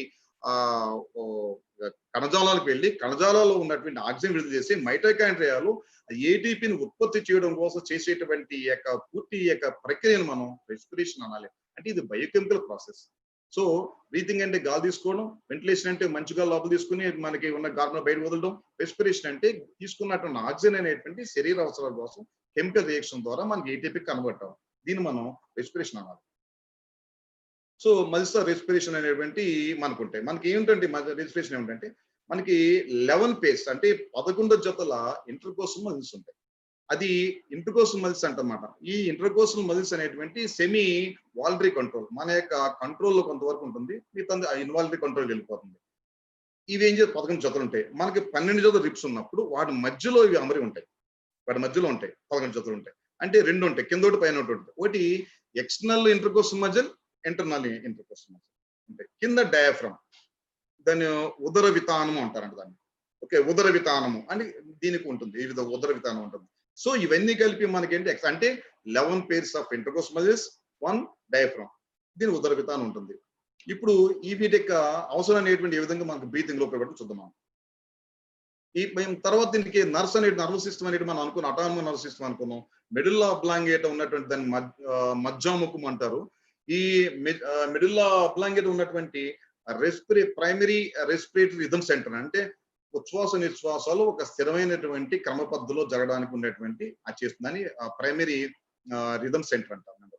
తర్వాత సెకండరీ ఏంటంటే పాన్స్ ఉంటాయి. ఈ పాన్స్ ఏం చేస్తాయంటే దీని న్యూమోటాక్సిక్ సెంటర్ అంటారు. ఇది ఏం చేస్తే depth and rate of breathing అనేది పాన్స్ అనేది ఇంక్రీజ్. ఫర్ ఎగ్జాంపుల్ బాగా రన్నింగ్ చేస్తున్నాం, లేకపోతే ఏదైనా టెన్షన్ గురయ్యాం, డీప్ బ్రీతింగ్ తీసుకున్నాం, లేకపోతే చాలా దాని యొక్క డెప్త్ ఎక్కువ ఉంది, రేట్ ఎక్కువ సైకిల్ తీసుకున్నాం, ఇవన్నీ కూడా ఏంటంటే పాన్స్ అనేటువంటి మనకి మిడిల్ ఆఫ్ బ్లాంకెట్ దగ్గర ఉన్నటువంటి పాన్స్ అనేటువంటి ఇవి మనకి దానికి ఉపయోగపడుతూ ఉంటాయి. సాధారణంగా మనకి ఏం చేస్తాయంటే ఎలిఫెంట్ కానీ సమ్ సీల్ ఫిష్ అనేది ఒక ఇష్యూ ఉంది. అవి నీటి లోపలికి వెళ్ళిపోయి దాదాపు 1 or 2 hours అనేటువంటిది అవి వాటర్ బ్రీతింగ్ తీసుకొని ఉండగలుగుతున్నాయి. కారణం ఏంటంటే ఆల్రెడీ దానికి బాడీలో మజిల్ ఉన్నటువంటి మయోగ్లోబిన్ అనేటువంటి ఉంటుంది, అది ఆక్సిజన్ నిల్వ చేసుకుంటుంది. ఆ ఆక్సిజన్ ఏం చేస్తుంది, అది మజిల్ ఉన్నటువంటి లోపల మైటోకాండ్రియా ఇచ్చి అక్కడ జీవక్రియ జరుగుతూ ఉంటుంది. ఇది గాలి తీసుకుపోయిన దాదాపు 1 నుంచి 2 గంటల వరకు నీటిలో ఏనుగు కానీ సీల్ ఫిష్ ఉండిపోగలుగుతాయి. అందుకే మనం ఏంటంటే ప్రాణాయామం ద్వారా ఈ యొక్క వాయు బంధన విద్య ద్వారా మనకు కూడా ఎక్కువ అంటే ఏరోబిక్ ప్రాక్టీస్ చేసేటువంటి వాళ్ళకి కండరాల్లో మయోగ్లోబిన్ అన్నట్టయితే మనం దాన్ని చేయాలి. Hello hello, is it audible? Hello, yes sir, clear. yeah please, thank you. So first uncle మనం బ్రీతింగ్ వెళ్ళిపోదాం. So number 1 pulmonary. ఇప్పుడు మనకి ఎక్స్టర్నల్ రెస్పిరేషన్ లో మనం రెండు పల్మనరీ వెంటిలేషన్ లేదా బ్రీతింగ్, రెండోది ఏంటంటే పల్మనరీ డిఫ్యూజన్. ఈ రెండు గురించి మాట్లాడుకుందాం. అంటే గాలి అనేటువంటి బ్లడ్ లోకి వెళ్ళగలుగుతుంది, ఊపిరితిత్తు, రెండు గురించి తెలుసుకుందాం. ఏం చేస్తుంటే మనకి సాధారణంగా మనకి లంగ్స్ లో గాలి ఈ విధంగా వస్తుందంటే అట్మాస్ఫియరిక్ యొక్క ప్రెజర్ గ్రేడియన్స్ లో వెళ్తుంది. ఇది ఏ విధంగా జరుగుతుందంటే ఫర్ ఎగ్జాంపుల్ మనం లంగ్స్ అనుకున్నప్పుడు మనం అనుకున్నాం ఏ విధంగా గాలి పీల్చుకుంటాం. మనం అనుకున్నప్పుడు ఏం చేస్తుందంటే మనం గాలి పీల్చుకోవాలనుకున్నప్పుడు ఈ యొక్క ఎక్స్టర్నల్ ఉన్నట్టు ఇంటర్కోస్ మజిల్స్ ఏదైతే ఉంటాయో మనకి రిబ్స్ మధ్య ఉంటాయో అవి ఏం చేస్తాయంటే మనకి రిబ్ కేజ్ ని బయటకు లాగుతాయి. లాగినప్పుడు ఏం జరుగుతుందంటే మధ్యలో ఉన్నటువంటి ఆ యొక్క ఫ్లోరా అని చెప్పాను, ఫ్లోరల్ క్యావిటీ మధ్యలో ఒక ఖాళీ ఉంటుందని చెప్పాను. అందులో సిరస్ ఫ్లూయిడ్ ఒక ద్రవం ఉంటుంది. ఆ ద్రవం ఏం చేస్తుందంటే పల్చగా అవుతుంది. ఎప్పుడైతే మన దూరం జరిగిందో పల్చగా అవుతుంది. ఆ పల్చగా అయినప్పుడు అక్కడ ఉన్న ప్రెషర్ అనేటువంటి తగ్గిపోతుంది. తగ్గిపోగానే లంగ్స్ లో గాలి ఉంటుంది. దాని ప్రెషర్ ఎక్కువ ఉంది అనుకోండి, అది ఏం చేస్తుందంటే దీన్ని కొంచెం దాని మళ్ళీ తక్కువ ప్రెషర్ వైపు జరుగుతుంది. ఎప్పుడైతే జరగగానే లంగ్ అనేటువంటి బయట అవుతుంది. లంగ్ అని ఈ ఊపిరితో బయట అవగానే ఏం చేస్తుందంటే వాతావరణంలో ఉన్నటువంటి గాలి అనేటువంటిది లోపలికి చేరుతుంది. దీని ఏమంటే ఈ విధంగా మనకి ఎక్స్పాన్షన్ ఆఫ్ మనకి ఈ విధంగా ఉండడానికి ఇదేనంటే బాయిల్స్ లా అంటారు. బాయిల్స్ అనే వ్యక్తి దీనికి చెప్పాడు. అంటే మనకి రిప్స్ లాగినప్పుడు ఈ యొక్క లంగ్స్ లోపల ఉన్నటువంటి ఖాళీ ఏర్పడుతుంది, తక్కువ పీడనం ఏర్పడుతుంది. ఆ సమయంలో వాతావరణం ఉన్నటువంటి అధిక పీడనం ఉన్న గాలి అనేటువంటి వాతావరణం ఏముందో అది లోపలికి వస్తుంది. సాధారణ 760 mm హెచ్ అనేటువంటిది అట్ సీ లెవెల్. నిన్న మన రామసుబ్బారెడ్డి చెప్పే సేమ్ అదే విషయం మనం చెప్పుకుంటాం. అది లోపలికి వస్తుంది. తర్వాత ఏం చేస్తుందంటే దాన్ని ఇన్స్పిరేషన్ అంటాం, గాలి తీసుకోవడం అంటాం. తర్వాత ఏం చేస్తుందంటే ఎప్పుడైతే మనకి అప్పుడు డయాఫ్రమ్ కూడా ఏం చేస్తుంది, ఆ టైంలో కిందకి లాగబడుతుంది. డయాఫ్రమ్ కూడా కిందకి లాగబడుతుంది, కంట్రాక్ట్ అవుతుంది. డయాఫ్రమ్ కింద లాగుతుంది. ఇక ఎక్స్టర్నల్ ఇంటర్కోస్ మజిల్స్ కూడా లాగడం వల్ల ఏం చేస్తుందంటే ఊపిరితిత్తుల్లో ఖాళీ ఏర్పడి బయట ఉన్నటువంటి ప్రెజర్, హై ప్రెజర్ ఉన్నటువంటి గాలి లోపల చేరుకుంటుంది. ఇది ఇన్హలేషన్ అంటాం. సో మనం ఎక్కువ గాలి కావాలంటే 2 ఆస్పెక్ట్స్. నెంబర్ ఏంటంటే ఇంటర్కోస్ మజిల్స్ స్ట్రాంగ్ రావాలి. సో సాధారణంగా అందుకే మనం ఎప్పుడైనా రన్నింగ్ చేస్తున్నప్పుడు, కొత్తగా రన్నింగ్ స్టార్ట్ చేసినప్పుడు నాకు రిప్స్ లో పెయిన్ వచ్చింది సార్ అంటారు. లిప్స్ లో పెయిన్ ఎందుకు వస్తుందంటే లిప్స్ లో నీకు హార్ట్ ప్రాబ్లం వల్ల రావట్లేదు. ఎందుకంటే ఇంటర్కోస్టల్ మజిల్స్ కి మనం ఎక్కువ స్ట్రైన్ ఇస్తున్నాం కాబట్టి, ఫస్ట్ టైం కాబట్టి వాటికి ప్రాక్టీస్ లేదు కాబట్టి పెయిన్ వస్తుంది. సో దట్ కొంతమంది పడిగినప్పుడు లిప్స్ లో పెయిన్ అనేటువంటి చాలా కంప్లైంట్ చేయడం నేను చూసాను మా ట్రైనీస్ ని. So this is the issue. So daily jogging చేసినటువంటి హాఫ్ అన్ అవర్ 1 అవర్ చేసినటువంటి వాళ్ళకి ఏమవుతుందంటే లిప్స్ లో పెయిన్ ఉంటుంది. పెయిన్ ఎందుకు లేదంటే ఇంటర్కోస్టల్ మజిల్స్ ఆర్ స్ట్రాంగర్. అది ఇష్యూ. లేదంటే దానికి ప్రాణాయామం అనేటువంటి ఈ యొక్క అల్లోం విల్లోం కానీ భస్త్రికా ప్రాణాయామం కానీ కపాలభాతి చేస్తూ ఉంటాను. నెక్స్ట్ ఎప్పుడైతే మనకి బయట పంపించాలి ఏం జరుగుతుంది, ఎక్స్టర్నల్ ఇంటర్కోస్ మజిల్స్ అనేటువంటి రిలాక్స్ అయిపోతాయి. ఇంటర్నల్ ఉన్నటువంటి ఇంటర్కోస్ మజిల్స్ ఉన్నాయి కదా, అవి కాంటాక్ట్ అయినప్పుడు పైన రిప్స్ అని దగ్గర జరుగుతుంది. ఒకటి జరిగినప్పుడు ఏం చేస్తుందంటే ఫ్లూయిడ్ కూడా లోపల జరుగుతుంది. తద్వారా ఈ యొక్క లంగ్స్ లో మనకి ప్రెషర్ పెరిగిపోతుంది. అదేవిధంగా ఈ యొక్క అబ్డామినల్ మజిల్స్ అనేటువంటి కాంట్రాక్ట్ అవుతాయి. అబ్డామినల్ మజిల్స్ కాంట్రాక్ట్ అవుతుంటే మనకి ఉన్నట్టు ఈ యొక్క ఇంటర్నల్ ఇంటర్కోస్ మజిల్స్ కాంట్రాక్ట్ అవ్వడం ఏం చేస్తుందంటే గాలి బయటకు వస్తుంది. దీన్ని మనం కపాలభాతిలో అని మనం ప్రాక్టీస్ చేస్తూ ఉంటాం.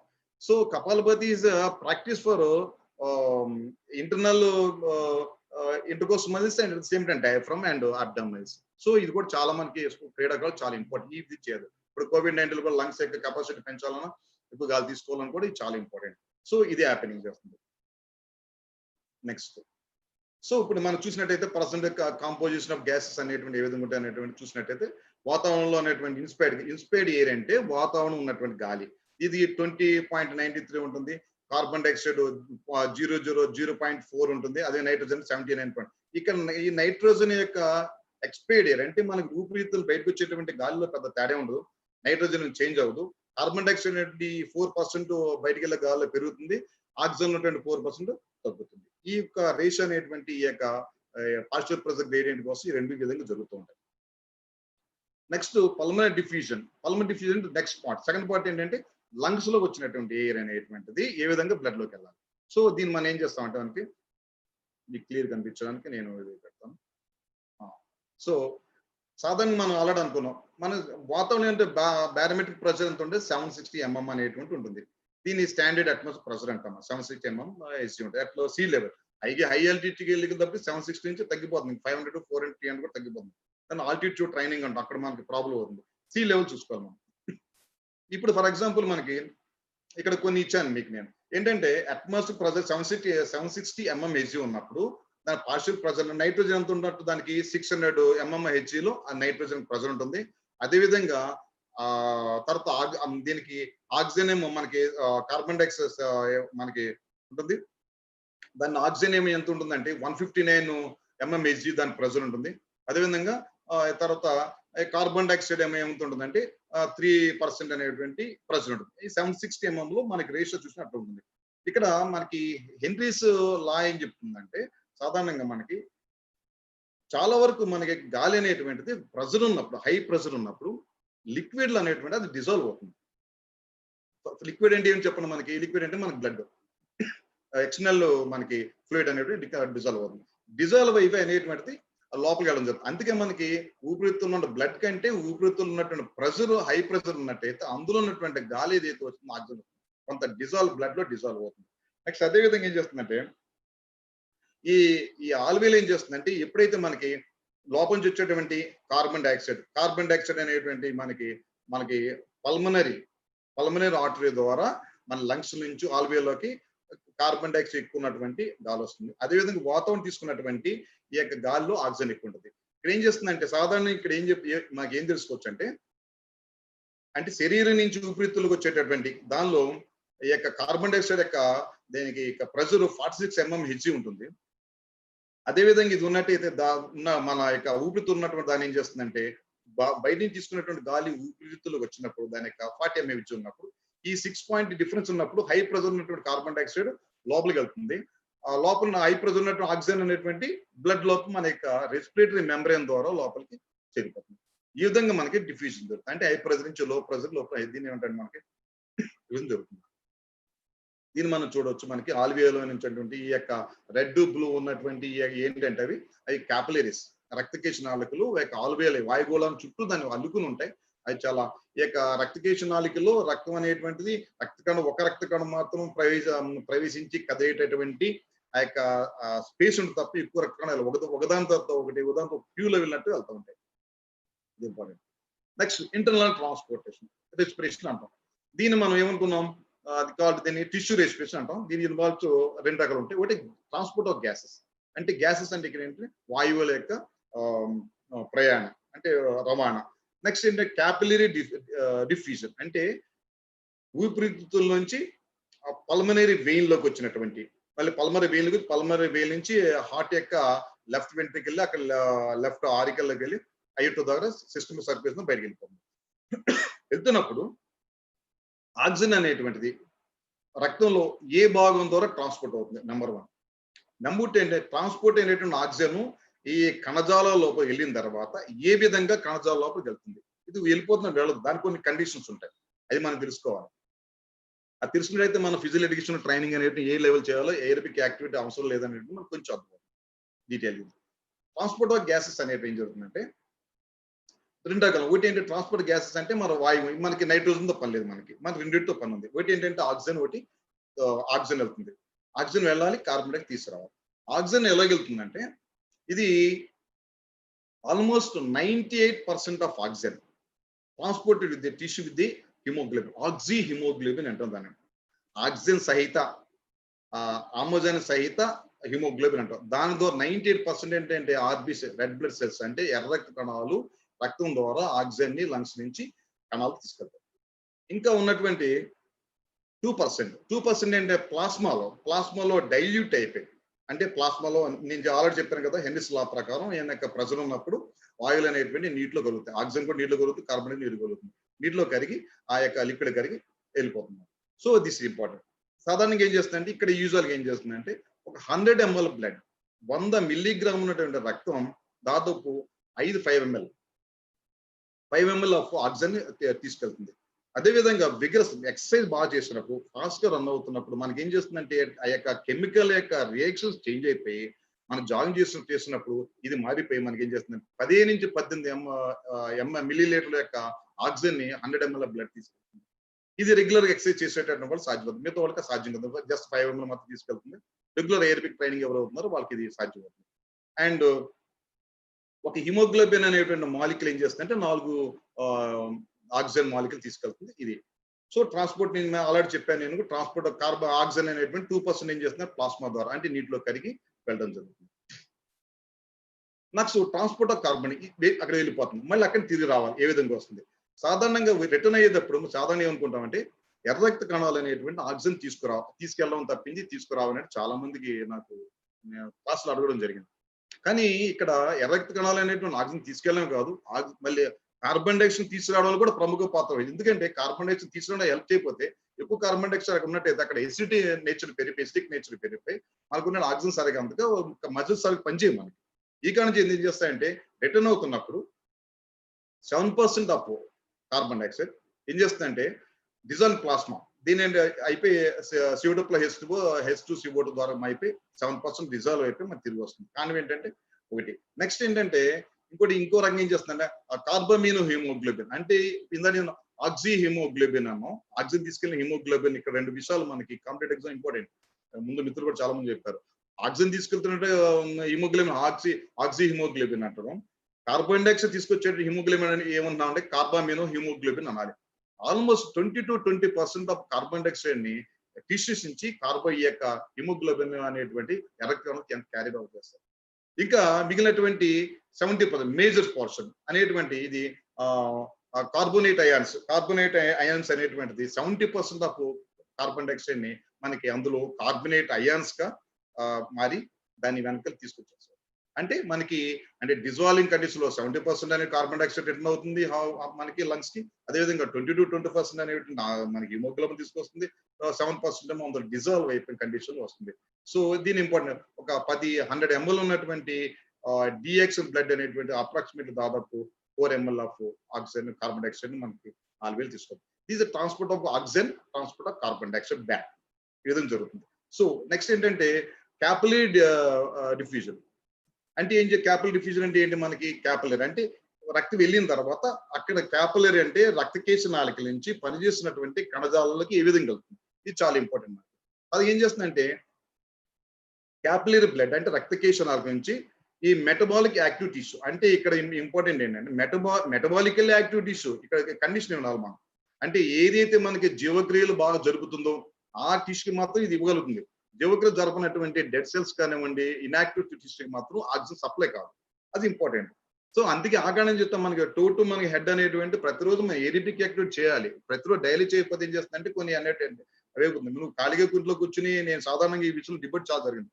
ఎటువంటి వామప్ లేక ఏలాగా కళ్ళు మూసుకుని కూర్చుని సిస్టమ్ కూర్చుని కపాలభాతినో లేకపోతే ఇవన్నీ చేసినట్టయితే ఆక్సిజన్ ఎక్కడికి వెళ్ళాలి? డిసోసియేషన్ ఎలాగా టిష్యూకి వెళ్ళాలి కదా. టిష్యూ ఆల్రెడీ అక్కడ యాక్టివ్ ఉండాలి కదా. కాబట్టి ప్రతి ఒక్కరు కూడా వార్మింగ్ అప్ ఇంపార్టెంట్. ఇప్పుడు ఎవరు చేసిన రామదేవ్ బాబా గారు చేసిన ముందు వార్మప్ చేసిన తర్వాత ఆయన చెప్తున్నారు. యూ షుడ్ అండర్స్టాండ్ దట్ ఖాళీగా ఉన్నటువంటి ఒక మెడిటేషన్ అనే కపాలభాతి వల్ల యూజ్ లేదు. So that make your body before to going for any meditation చక్కగా చేయాలి. నెంబర్ 1. వెంది ఏం చేస్తే ఎప్పుడైతే రక్తం అనేటువంటి క్యాపిలరీస్ నుంచి అక్కడికి వెళ్ళిపోతుందో అక్కడ ఏమవుతుందంటే పార్షియల్ ప్రెషర్ ఆఫ్ ఆక్సిజన్ అక్కడ ఎలాగుండాలి? మళ్ళీ కణజాలాలు ఉన్నటువంటి ఆక్సిజన్ కంటే తర్వాత రక్తనాళం ఉన్న ఆక్సిజన్ యొక్క ప్రెషర్ ఎక్కువ ఉండాలి. కారణం ఏంటంటే ఆల్రెడీ అక్కడ యూటిలైజ్ అయి ఉండాలి. అంటే అక్కడ మనం కణాలు ఉపయోగించుకుంటూ ఉండాలి. అంటే దానికి మంచి రెస్పిరేషన్ చేస్తుంటే కణజాలు యాక్టివ్గా ఉన్నది అవుతుంది. అక్కడ తక్కువ ఉన్నట్టయితే ఇదేనేటువంటి అందులోకి డిఫ్యూజ్ అవుతుంది, కణజాలాలకు పనిపడుతుంది. అదే విధంగా కణజాలాలు ఆల్రెడీ ఆక్సిజన్ కార్బన్ డైఆక్సైడ్ పెరిగిపోయింది కాబట్టి దాని ప్రెషర్ అనేవి ఎక్కువ ఉన్నట్టే దాని నుంచి ఈ యొక్క రక్తకేశ నాళికలోకి వస్తుంది. వచ్చి నుంచి మనకి వీనస్ రిటర్న్ అంటే మనకి ఈ యొక్క సిరల ద్వారా మళ్ళీ అన్ని బృహస్సిర, అదో బృహస్సిర, వద్దు బృహస్సిర రెండింటి ద్వారా మనకి గుండె యొక్క కుడి కన్నికలోకి వెళ్ళిపోతాయి. అంటే ఏం జరుగుతుందంటే క్యాపిలరీస్ నుంచి ఆక్సిజన్ అనేటువంటి కణజాలు వెళ్ళాలంటే కణజాలు అనేది యాక్టివ్గా ఉండాలి. తర్వాత అక్కడ కార్బన్ డైఆక్సైడ్ ఎక్కువ ఉంటేనే వెనక్కి వస్తుంది. కార్బన్ డైఆక్సైడ్ లేదనుకో వెనక్కి రాదు. అది ఆ విధంగా పెద్ద పనిచేయదు. నెక్స్ట్ ఇక్కడ ఏంటంటే అక్కడ హైడ్రోజన్ అయాన్స్ వాటర్ ఉండే హైడ్రోజన్ ఏం చేస్తాయంటే చాలా ఇంపార్టెంట్. అవి లంగ్స్ నుంచి ఆక్సిజన్ అనేటువంటిది తీసుకోవడానికి అది కొన్ని హైడ్రోజన్ అయాన్స్ అంటే లంగ్స్ నుంచి ఆక్సిజన్ అనేటువంటి రక్తం తీసుకోవడానికి చాలా హెల్ప్ చేస్తుంది. దాన్ని ఏమంటారంటే దాన్ని బోహర్ ఎఫెక్ట్ అంటారు. కాబట్టి మనకి హైడ్రోజన్ అయాన్స్ కూడా కొంతవరకు మనకి అవి రక్తం నుంచి మనకి వాతావరణం నుంచి ఆక్సిజన్ అనేటువంటి ఊపిరితిత్తుల్లో రక్తంలో తీసుకోవడానికి చాలా ఉపయోగపడుతుంది. సో ఇక్కడ మనకి ఏం అర్థం చేసుకోవాలంటే ఇక కణజాలాలకి అందాలంటే మనకి ఆక్సిజన్ అందాలంటే ఈ రక్తకేశ నాళికల నుంచి ఆ యొక్క టిష్యూ అనేటువంటి యాక్టివ్ ఉండాలి. అంటే అది పనిచేస్తూ ఉండాలి. యాక్టివ్ కండిషన్ ఉంచినట్టయితే అది జరుగుతుంది, లేకపోతే జరగదు. మనం తీసుకున్న ఆక్సిజన్ అనేటువంటి అక్కడికి వెళ్తుంది, తిరిగి మళ్ళీ రిటర్న్ అయిపోతుంది. No use. Carbon dioxide removal అక్కడ కార్బన్ డైఆక్సైడ్ ఏ విధంగా వస్తుందని ఆల్రెడీ మనం డిస్కస్ చేసుకున్నాం. అక్కడ మెటబాలిజం జరిగితేనే కార్బన్ డైఆక్సైడ్ అక్కడ ప్రొడ్యూస్ అవుతుంది. ఆ విషయం మనం గమనించాలి. మెటబాలిజం ఎప్పుడు జరుగుతుంది? మెటబాలిజం మన జీవక్రియ రెండు రకాలు అనుకున్నాం. ఒకటి కెటబాలిజం, ఎనబాలిజం. కెటబాలిజం అంటే విచ్ఛిన్న క్రియ, ఎనబాలిజం అంటే అది నిర్మాణ క్రియ. అంటే తీసుకున్న ఆహారం అనేటువంటి అది ముక్కలుగా విడిపోయి ఏటీపీ కన్వర్ట్ అయ్యి ఎనర్జీగా అయితేనే దాన్ని కెటబాలిజం అంటాం. ఈ కెటబాలిజం అనేటువంటి అది జరిగితేనే మనకి కార్బన్ డైఆక్సైడ్ ప్రొడ్యూస్ అవుతుంది. లేదంటే ఊరికి మనం కూర్చుని ప్రాణాయామం చేసినందుకు మాత్రం అక్కడ కార్బన్ డైఆక్సైడ్ ప్రొడ్యూస్ అవుతుంది, అది ఖాళీగా ఉండిపోతుంది వెళ్ళదన్నమాట. తర్వాత అది ఏం చేస్తుందంటే ఎప్పుడైతే ఈ యొక్క ఈ టిష్యూ నుంచి కార్బన్ డైఆక్సైడ్ ఎప్పుడు వస్తుందంటే అక్కడ కార్బన్ డైఆక్సైడ్ అనేటువంటిది ఎక్కువ ఎప్పుడు ప్రొడ్యూస్ అవుతుంది, అక్కడ మెటబాలిజం జరగాలి, జీవక్రియ జరగాలి. జీవక్రియ జరగాలంటే ఈ యొక్క ఆక్సిజన్ తో పాటుగా తిన్న ఆహారం నుంచి ఉన్నటువంటి ఈ బ్లడ్ ద్వారా మనకు ఉన్నటువంటి మంచి న్యూట్రిషన్ అనేటువంటి గ్లూకోజ్ రూపంలో అక్కడ చేరుకుంటే అక్కడ జరుగుతుంది, లేదంటే మనం జరగదు. కాబట్టి లేకపోతే కార్బన్ డైఆక్సైడ్ రిమూవల్ కాదు. సో ఇది చాలా important factor influencing oxygen delivery and uptake. Oxygen అనేటువంటి క్యాపిలరీస్ అంటే రక్తకేశుల నుంచి అందులోకి వెళ్ళడం కోసం, అంటే టిష్యూకి వెళ్ళడం కోసం, టిష్యూ నుంచి మళ్ళీ వెనక రావాలంటే కార్బన్ రావాలంటే అసలు ఆక్సిజన్ వెళ్ళాలంటే అక్కడ ఏ కండిషన్ ఉండాలంటే increase flow blood in the muscles. అంటే చాలా ఫోర్స్ఫుల్ గా చాలా దానికి ఈ యొక్క బ్లడ్ అనేటువంటిది ట్రాన్స్పోర్ట్ అవ్వాలి. ఏంటంటే ప్రెషర్ అనేది జనరేట్ అవుతుంది. దాన్ని మనం పల్స్ రేట్ అంటాం. మనకి బ్లడ్ ప్రెషర్ 120/8 ఉంటుంది, అది 110/70 ఉంటుంది. ఈ ప్రెషర్ అంటే సిస్టోలిక్ ప్రెషర్ అంటాం పైది, దాన్ని మాత్రం అది ప్రెషర్ ఉంటుంది. Diastolic pressure correct. Diastolic pressure అంటే కింద ఉన్నటువంటి 120/8 డయాస్టోలిక్ అంటాం. అంటే మనం రక్తం సరఫరా కానప్పుడు మామూలుగా రక్తనాళాల్లో ఉండేటటువంటి ప్రెషర్ అది ఎక్కువ ఉన్నట్టయితే మనం 0 అయిపోయినట్టయితే బ్లడ్ ఫ్లో జరగదు, వీల్ డై, మనం చనిపోవడం సిద్ధంగా అని అర్థం. కాబట్టి సిస్టోలిక్ ప్రెషర్ వల్ల వెళ్ళిపోతుంది. నెక్స్ట్ ఏంటంటే increased partial pressure in the arterial blood. అంటే ఆర్టీరియల్ బ్లడ్ అంటే దమనంలో ఉన్నటువంటి ఆక్సిజన్ యొక్క ప్రెషర్ పెరగాలి, అంటే ఎక్కువ ఆక్సిజన్ తీసుకోగలగాలి. తక్కువ ఆక్సిజన్ వెళ్తుంది అనుకోండి, అది సప్లై కాదు, అది ప్రాబ్లం. మళ్ళీ ఎక్కువ ఆక్సిజన్ తీసుకోగలగాలి. తీసుకుంటామని ఏం చేయాలి, లంగ్స్ అనేటువంటి ఆక్సిజన్ బాగా ఇవ్వగలగాలి. లంగ్స్ బాగా ఎప్పుడు ఇస్తాయంటే లంగ్స్ అనేది హెల్తీగా ఉన్నప్పుడు ఇస్తాయి. లంగ్స్ హెల్తీగా ఇప్పించినప్పుడు కూడా మనకి బ్లడ్ లో ఉన్నటువంటి మనకి హిమోగ్లోబిన్ పర్సెంట్ తగ్గిపోయింది అనుకోండి, లేదనుకోండి అది తీసుకోండి. సో ఇదాన్ని ఒకదాని కూడా లింక్ మాట. అంటే వాతావరణం లంగ్స్ అనేవి బాగా మంచి ఆక్సిజన్ అయితే పంపించగలగాలి. 2 బ్లడ్ లో ఉన్నటువంటి హిమోగ్లోబిన్ పర్సెంట్ శాతం ఎక్కువ ఉండాలి. తర్వాత ఈ ప్రెషర్ తో తీసుకొచ్చినట్టయితే అప్పుడు ఆక్సిజన్ అనేటువంటి టిష్యూకి వెళ్తుంది, లేకపోతే టిష్యూకి వెళ్ళకుండా అది అక్కడ ఆగిపోతుంది. Next increase level of carbon dioxide, muscle acidity, కండరాల్లో ఉండే ఎసిడిటీ అనేటువంటి లాక్టిక్ యాసిడ్ యొక్క దానికి స్థాయి కానీ లాక్టోఎసిడోసిస్ అంటాం. ఆ విధంగా ఆ యొక్క ఆమ్ల గుణం అనేటువంటి కండరాలు పెరిగితేనప్పటికి మాత్రం కార్బన్ డైఆక్సైడ్ ఎక్కువ ప్రెషర్ గా ఉంటే మాత్రం బయటకు వస్తుంది, లేకపోతే అది కూడా వచ్చే అవకాశం ఉంటుంది. Next increase temperature of decrease oxygen. So ఇంకోటి ఇది ఎందుకో చెప్తానంటే టెంపరేచర్ కూడా మనం ఎక్కువ ఉండాలి. ఇప్పుడు 98.4 డిగ్రీలు ఫారెన్హీట్ కంటే మనం వార్మప్ చేయడం వల్ల 100 డిగ్రీ వరకు మన టెంపరేచర్ పెరిగిపోతుంది. ఎప్పుడైతే టెంపరేచర్ పెరిగిందో ఆ పెరిగిన టెంపరేచర్ టైంలో మాత్రం డిస్అసోసియేషన్ ఆఫ్ ఆక్సిజన్ ఇస్ పాసిబుల్. ఎర్ర రక్త కణాల నుంచి అది కెమికల్ రియాక్షన్ జరిగి ఆక్సిజన్ అనేటువంటి ఎర్ర రక్త కణాలు టిష్యూలో కణజాలు వదిలిపెట్టాలంటే అక్కడ టెంపరేచర్ హైయర్ టెంపరేచర్ ఉండాలి. దీనికి ఇప్పుడు టెంపరేచర్ వస్తుంది మనం వార్మప్ చేసి మాత్రం టెంపరేచర్, లేకపోతే టెంపరేచర్ పెరగదు, సేమ్ టెంపరేచర్. అందుకే నేను చెప్తాను వార్మప్ లేకుండా అదే సేమ్ టెంపరేచర్ కూర్చొని మనం ఎంతవరకు మనం ప్రాణాయామం చేసిన మాత్రం అక్కడ డిస్అసోసియేషన్ జరగదు. ఆక్సిజన్ వెళ్తుంది కానీ అక్కడ వదిలిపెట్టడానికి టెంపరేచర్ పెరిగి ఉండాలి, అది రీజన్. నెక్స్ట్ ఇక్కడ ఏంటంటే నెక్స్ట్ అయిపోయింది కండరాలకు వెళ్ళి, కండరాల టిష్యూ నుంచి ఎక్కడికి వెళ్ళాలి, మళ్ళీ కండరాల నుంచి మైటోకాండ్రియాకి వెళ్తే కదా మనకి అక్కడ జరిగేది. మైటోకాండ్రియాకి వెళ్తేనే అప్పుడు మనకి ఏటీపీ కన్వర్ట్ అవుతుంది. అప్పుడు ఏం చేస్తుందంటే ఇది ఎప్పుడైతే మన ఆక్సిజన్ డిసోసియేషన్ జరిగింది మా యొక్క టిష్యూలోకి వెళ్ళిన తర్వాత ఆ టిష్యూలో ఉన్నటువంటి మయోగ్లోబిన్ అనేటువంటి ఒక బ్రహ్మాండమైనటువంటి ఒక మంచి పదార్థం ఉంటుంది. అంటే మయో అంటే కండరాలు, గ్లోబిన్ అంటే హిమోగ్లోబిన్ ఉన్నటువంటి పదార్థం ఉంటుంది. అంటే ఎర్ర రక్త కణాలు ఏదైతే ఉంటుందో అది రెడ్ బ్లడ్ సెల్స్ అంటాం, ఇది మయోగ్లోబిన్ అంటాం, ఇది ఉంటుందన్నమాట. ఇది ఏం చేస్తుందంటే కండరాల్లో విడుదల చేయబడినటువంటి ఆక్సిజన్ తీసుకుని ఆ కండరాల యొక్క కణజాల లోపలికి వెళ్ళిపోయి ఎక్కడైతే ఆక్సిడేటివ్ మెటబాలిజం, ఆక్సిడేటివ్ అంటే ఆక్సిజన్ ఉపయోగించుకోవడం అంటాం, ఆక్సిజనేషన్ అంటే ఆక్సిజన్ తీసుకోవడం అంటాం. ఆక్సిడేటివ్ అంటే ఆక్సిజన్ వదిలిపెట్టి దానికి ఉపయోగపడదాన్ని ఆక్సిడేటివ్ మెటబాలిజం అంటాం. అది మైటోకాండ్రియాకి అందించాలంటే అక్కడ మయోగ్లోబిన్ అనేది ఉండాలి. మయోగ్లోబిన్ ఎప్పుడు ఉంటుంది మనకి రెగ్యులర్ గా ఎవరైతే ఏరోబిక్ యాక్టివిటీ చేస్తుంటారో వాళ్ళ కండలో మయోగ్లోబిన్ ఉంటుంది. వాళ్ళు తొందరగా అలిసిపోరు, తొందరగా మన అలసట వచ్చినా సరే తొందరగా విత్ ఇన్ సెకండ్స్ లో మినిట్స్ లో రికవర్ అవుతారు. ఎందుకంటే కండరాలు అంటే పెయిన్ రాదు, పిలుచుకో మనకి. ఎప్పుడైతే కండరాలు ఆక్సిజన్ అన్ని బాగున్నాయి, లంగ్స్ బాగున్నాయి, మనకి ట్రాన్స్పోర్ట్ బాగుంది, అన్ని బాగున్నాయి, కానీ మజిల్లో మయోగ్లోబిన్ లేదు. అందుకే స్పోర్ట్ మెన్ కి నాన్ స్పోర్ట్ మెన్ అక్కడ తేడా వస్తుంది. స్పోర్ట్ మెన్ అనేటువంటి వాడు గాలి తీసుకు మన అందరూ ఊరికొచ్చి నేను ఏదో యోగా ప్రాణాయామం చేసేస్తున్నందు మాత్రం ఉపయోగించు. స్పోర్ట్ మెన్ కి నాన్ స్పోర్ట్ మెన్ అంటే తొందర రికవర్ ఉంటుంది. ఎందుకంటే మనకు ఇచ్చేట ఆక్సిజన్ ని టిష్యూ నుంచి మన యొక్క మైటోకాండ్రియాకి అందించాలంటే అక్కడ మయోగ్లోబిన్ ఉండాలి. ఎవరికి ఉంటుంది, అందరికి సేమ్ ఇక్కడ ఉండదు. ఎవరైతే వ్యాయామం చేస్తుంటారో రెగ్యులర్ గా ఏరోబిక్ యాక్టివిటీ చేస్తారో వాళ్ళకి మయోగ్లోబిన్ డెవలప్ అవుతుంది. So that they can transport the oxygen to the mitochondria. So ఇది హిమోగ్లోబిన్ కంటే చాలా సిమిలర్ గా ఉంటుంది, దానికంటే ఎక్కువ ఎఫెక్ట్ గా ఇది ఉంటుంది. So mainly important. Next condition for dissociation of oxygen mitochondria, already చెప్పాను మీకు నేను. మనకి అక్కడ ఆక్సిజన్ అనేటువంటిది తీసుకెళ్ళినప్పుడు దీని యొక్క ఈ చాలా ఇంపార్టెంట్ ఉండాలి. ఈ యొక్క మైటోకాండ్రియా యొక్క అందించాలంటే ఆక్సిజన్ అనేది అందించి మైటోకాండ్రియా నుంచి ఏటీపీ రిలీజ్ కావాలి అంటే మనకి ఈ కండిషన్ ఏరిబిక్ కండిషన్స్ లో ఆల్మోస్ట్ 32 ఏటీపీస్ రిలీజ్ అవుతాయి, అడ్రినల్ ట్రైఫాస్ఫేట్స్. అదే ఆక్సిజన్ లేనటువంటి కండిషన్స్ లో ఓన్లీ 2 ఏటీపీస్ రిలీజ్ అవుతాయి 1 మాలిక్యూల్ ఆఫ్ గ్లూకోజ్ కి. కాబట్టి మనం ఎనర్జీ అనేటువంటి గ్లూకోజ్ లో వెళ్తుంది తప్పించి ఆక్సిజన్ సరిగా అందనట్టయితే మైటోకాండ్రియాలో మనకు ఉన్నట్టు ఈ గ్లైకోలిసిస్ ప్రాసెస్ లో మనకు అందనట్టయితే ఎక్కువ ఏటీపీలు మనకు జనరేట్ కావు. కాబట్టి ఎక్కువ ఏటీపీ జనరేట్ కావాలంటే మనకి ఆక్సిజన్ డిసోసియేషన్ బాగా జరగాలి, మైటోకాండ్రియా బాగుండాలి, లంగ్స్ బాగుండాలి. So this is the issue of mitochondria oxygen ఏ విధంగా వెళ్తుందని. తర్వాత న్యూట్రిషన్ అనేటువంటి లంగ్స్ ఏం కావాలి మనం చాలా ఇంపార్టెంట్ అనుకుందాం. చాలా వరకు ఈ యొక్క ఊపిరితిత్తులు అనేటువంటి డిసీజ్ అనేటువంటి ఆక్సిడేటివ్ స్ట్రెస్ ఉంటాం. ఆక్సిడేటివ్ స్ట్రెస్ అంటే ఇది దేనివల్ల వస్తుంది? Cigarette smoking and pollution, infection వస్తుంది.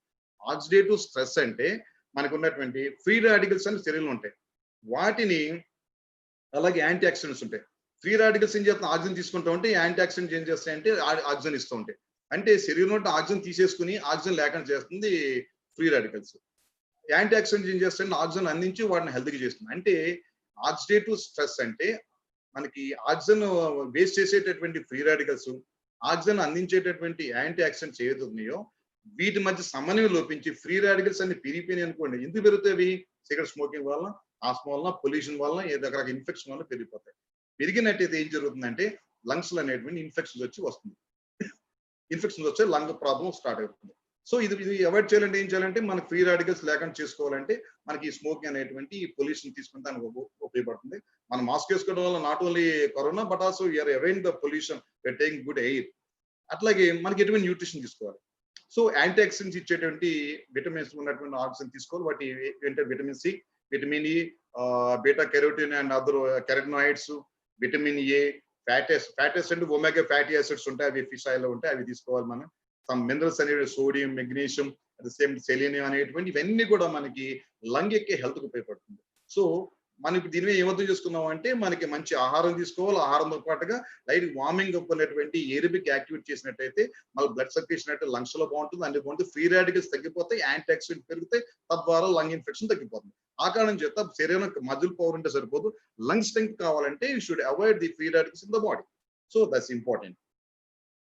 సో డిసీజ్ రిలేటెడ్ దీనికి ఏముందంటే రెస్పిరేటరీ డిస్ట్రెస్ సిండ్రోమ్ అంటే మనకి ఊపిరి పీల్చుకోవడానికి అడ్డం పడేటువంటి రకరకాల రోగాలు ఉంటాయి. అవి ఏంటంటే asthma and chronic obstructive pulmonary disease అంటే తీవ్రమైనటువంటి మనకి శ్వాసనాళ మూసిపోయేటువంటి దాన్ని ఓపీడీ అంటాం, అబ్స్ట్రక్టివ్ పల్మనరీ డిసీజ్ అంటాం. నెక్స్ట్ సిస్టిక్ ఫైబ్రోసిస్ అంటే ఊపిరితో స్మోక్ చేసేటటువంటి వాళ్ళకి, ఫ్యాక్టరీలో పనిచేసేటటువంటి వీళ్ళందరికీ ఏంటంటే ఆ లంగ్స్ లో మనకి ఫైబ్రాయిడ్స్ అనేటువంటి ఫైబ్రోసిస్ అంటే ఒక కాయిల్లా కాసి అక్కడ అనేటువంటి ఆలియోలు పనిచేయదు, తద్వారా ఏం చేస్తుంది ఆక్సిజన్ అందదు, అది ప్రాబ్లం. నెక్స్ట్ ట్యూబర్క్లోసిస్, టీబీ వల్ల కూడా మనకు ఆ ప్రాబ్లం వస్తుంది. నెక్స్ట్ ఏంటంటే క్యాన్సర్ అండ్ ఇప్పుడు ఏంటంటే మనకి సంతోషం కోవిడ్-19.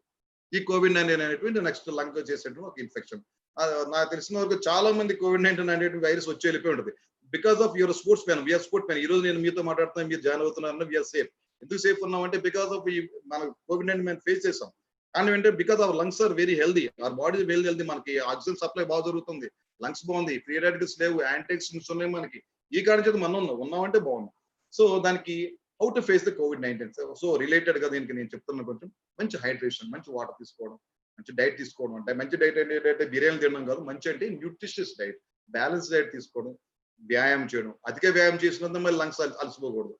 ఒకసారి ఎప్పుడు పరిగెట్టినట్టు దాదాపు 10 కిలోమీటర్లు పరిగెట్టాం అనుకోండి, మళ్ళీ ఇది సప్రెషన్ అది ఏం చేస్తుందంటే మనకి ఇమ్యూన్ సప్రెస్నెస్ జరుగుతుంది. ఇప్పుడు మా రాజశేఖర్ సార్ చెప్తూ ఉంటాడు నాకు, ఇమ్యూనిటీ సప్రెస్ అంటే బాగా పరిగెట్టిన జర్నీ చేసిన సరే, జర్నీ చేయడం వల్ల, బాగా పరిగెట్టడం వల్ల, అనవసరం చేయడం వల్ల కూడా ఈ లోపల ఇమ్యూన్ సిస్టమ్ తగ్గిపోతుంది. ఎప్పుడు ఇమ్యూన్ సిస్టమ్ తగ్గిపోయిందో లంగ్స్ కూడా ఇమ్యూన్ సిస్టమ్ తగ్గిపోతుంది, కోవిడ్-19 ఎఫెక్ట్ అవుతుంది. Next reduced exposure to pollution.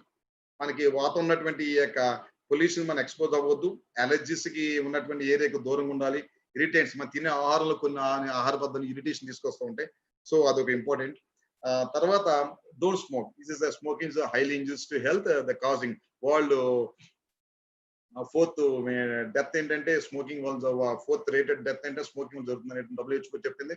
Next oral health. Next ఏంటంటే రోజు బ్రష్ చేయడం, ఏం తినదో అది క్లీన్ చేసుకోవడం, ఇది ఇంపార్టెంట్. బికాస్ ఓరల్ హెల్త్ ఎందుకుంటున్నానంటే నోట్ అనేటువంటి లోపల పస్ ఫామ్ అయి సంథింగ్ ఈవెన్ ప్లాక్ ఫామ్ అయింది అనుకోండి, లోపల వైరస్ బ్యాక్టీరియా ఫంగస్ ఫామ్ అయిపోయి అవి నిలవండి అధిక సంఖ్యలో ఈ వైరస్ బ్యాక్టీరియా ఫంగస్ అనేటువంటి రెస్పిరేటరీ సిస్టమ్ లంగ్స్ లో ఏర్పడి ఇన్ఫెక్ట్ లంగ్స్ చాలా వరకు. అందుకే ఆ కారణం చేత మనం ఓరల్ హెల్త్ ఇంపార్టెంట్. చాలా నోరు అనేటువంటి చాలా శుభ్రంగా పెట్టుకోవాలి, that's important. Next knockout sore throat అంటే గొంతు నొప్పి ఉన్నట్టయితే దాన్ని మనం చాలా జాగ్రత్తగా మనం మెయింటైన్ చేసుకొని తొందరగా మనకు ఉన్నట్టు చిట్కాలు అనేటువంటి మనకు చాలా మంది ఒక ప్రముఖులు చెప్తారు, భారతదేశంలో పోపుల పెట్టిలో ప్రపంచంలో వైద్యం ఇమిడి ఉందని. మనం వాడే నావాలు కావచ్చు, మిరియాలు కావచ్చు, పసుపు కావచ్చు, ఎల్లిపాయ కావచ్చు, లేకపోతే చెక్క, దాల్చి, ఇవన్నీ కూడా చాలా బెడ్. ఈ కారణం చేత మార్నింగ్ లేస్తే ఇవన్నీ కలిపి మిక్సీ పౌడర్ పెట్టి ఒక కప్పు టీ తాగుతూ ఉంటాం. ఎందుకంటే క్లీన్ అవర్ మనకి సోర్ త్రోట్ లేకుండా చేయాలి. Next SMS. ఆల్రెడీ మీకు అందరికి తెలిసి SMS అంటే social distance, mask and sanitiser, ఈ 3 కూడా చేసుకోవాలి. నెక్స్ట్ ఏంటంటే మెడికేషన్. COVID-19 వస్తే మెడికేషన్, వ్యాక్సినేషన్. అది ఆల్రెడీ చాలా వ్యాక్సిన్ టైప్ అలా అని చెప్పొద్దు. ఈ కింద ఉన్నట్టు ఏదైతే హౌ టు ఫేస్ COVID-19 ఇచ్చేటువంటి నేను ఇచ్చినటువంటి ఏవైతే ఉన్నాయో అవన్నీ మీరు ఫాలో అయినట్టయితే చక్కగా దాన్ని అవుతుంది. Okay, thank you one and all. నాకు టైం అనేది ఇచ్చారు లేదు తెలియదు. For giving this great opportunity.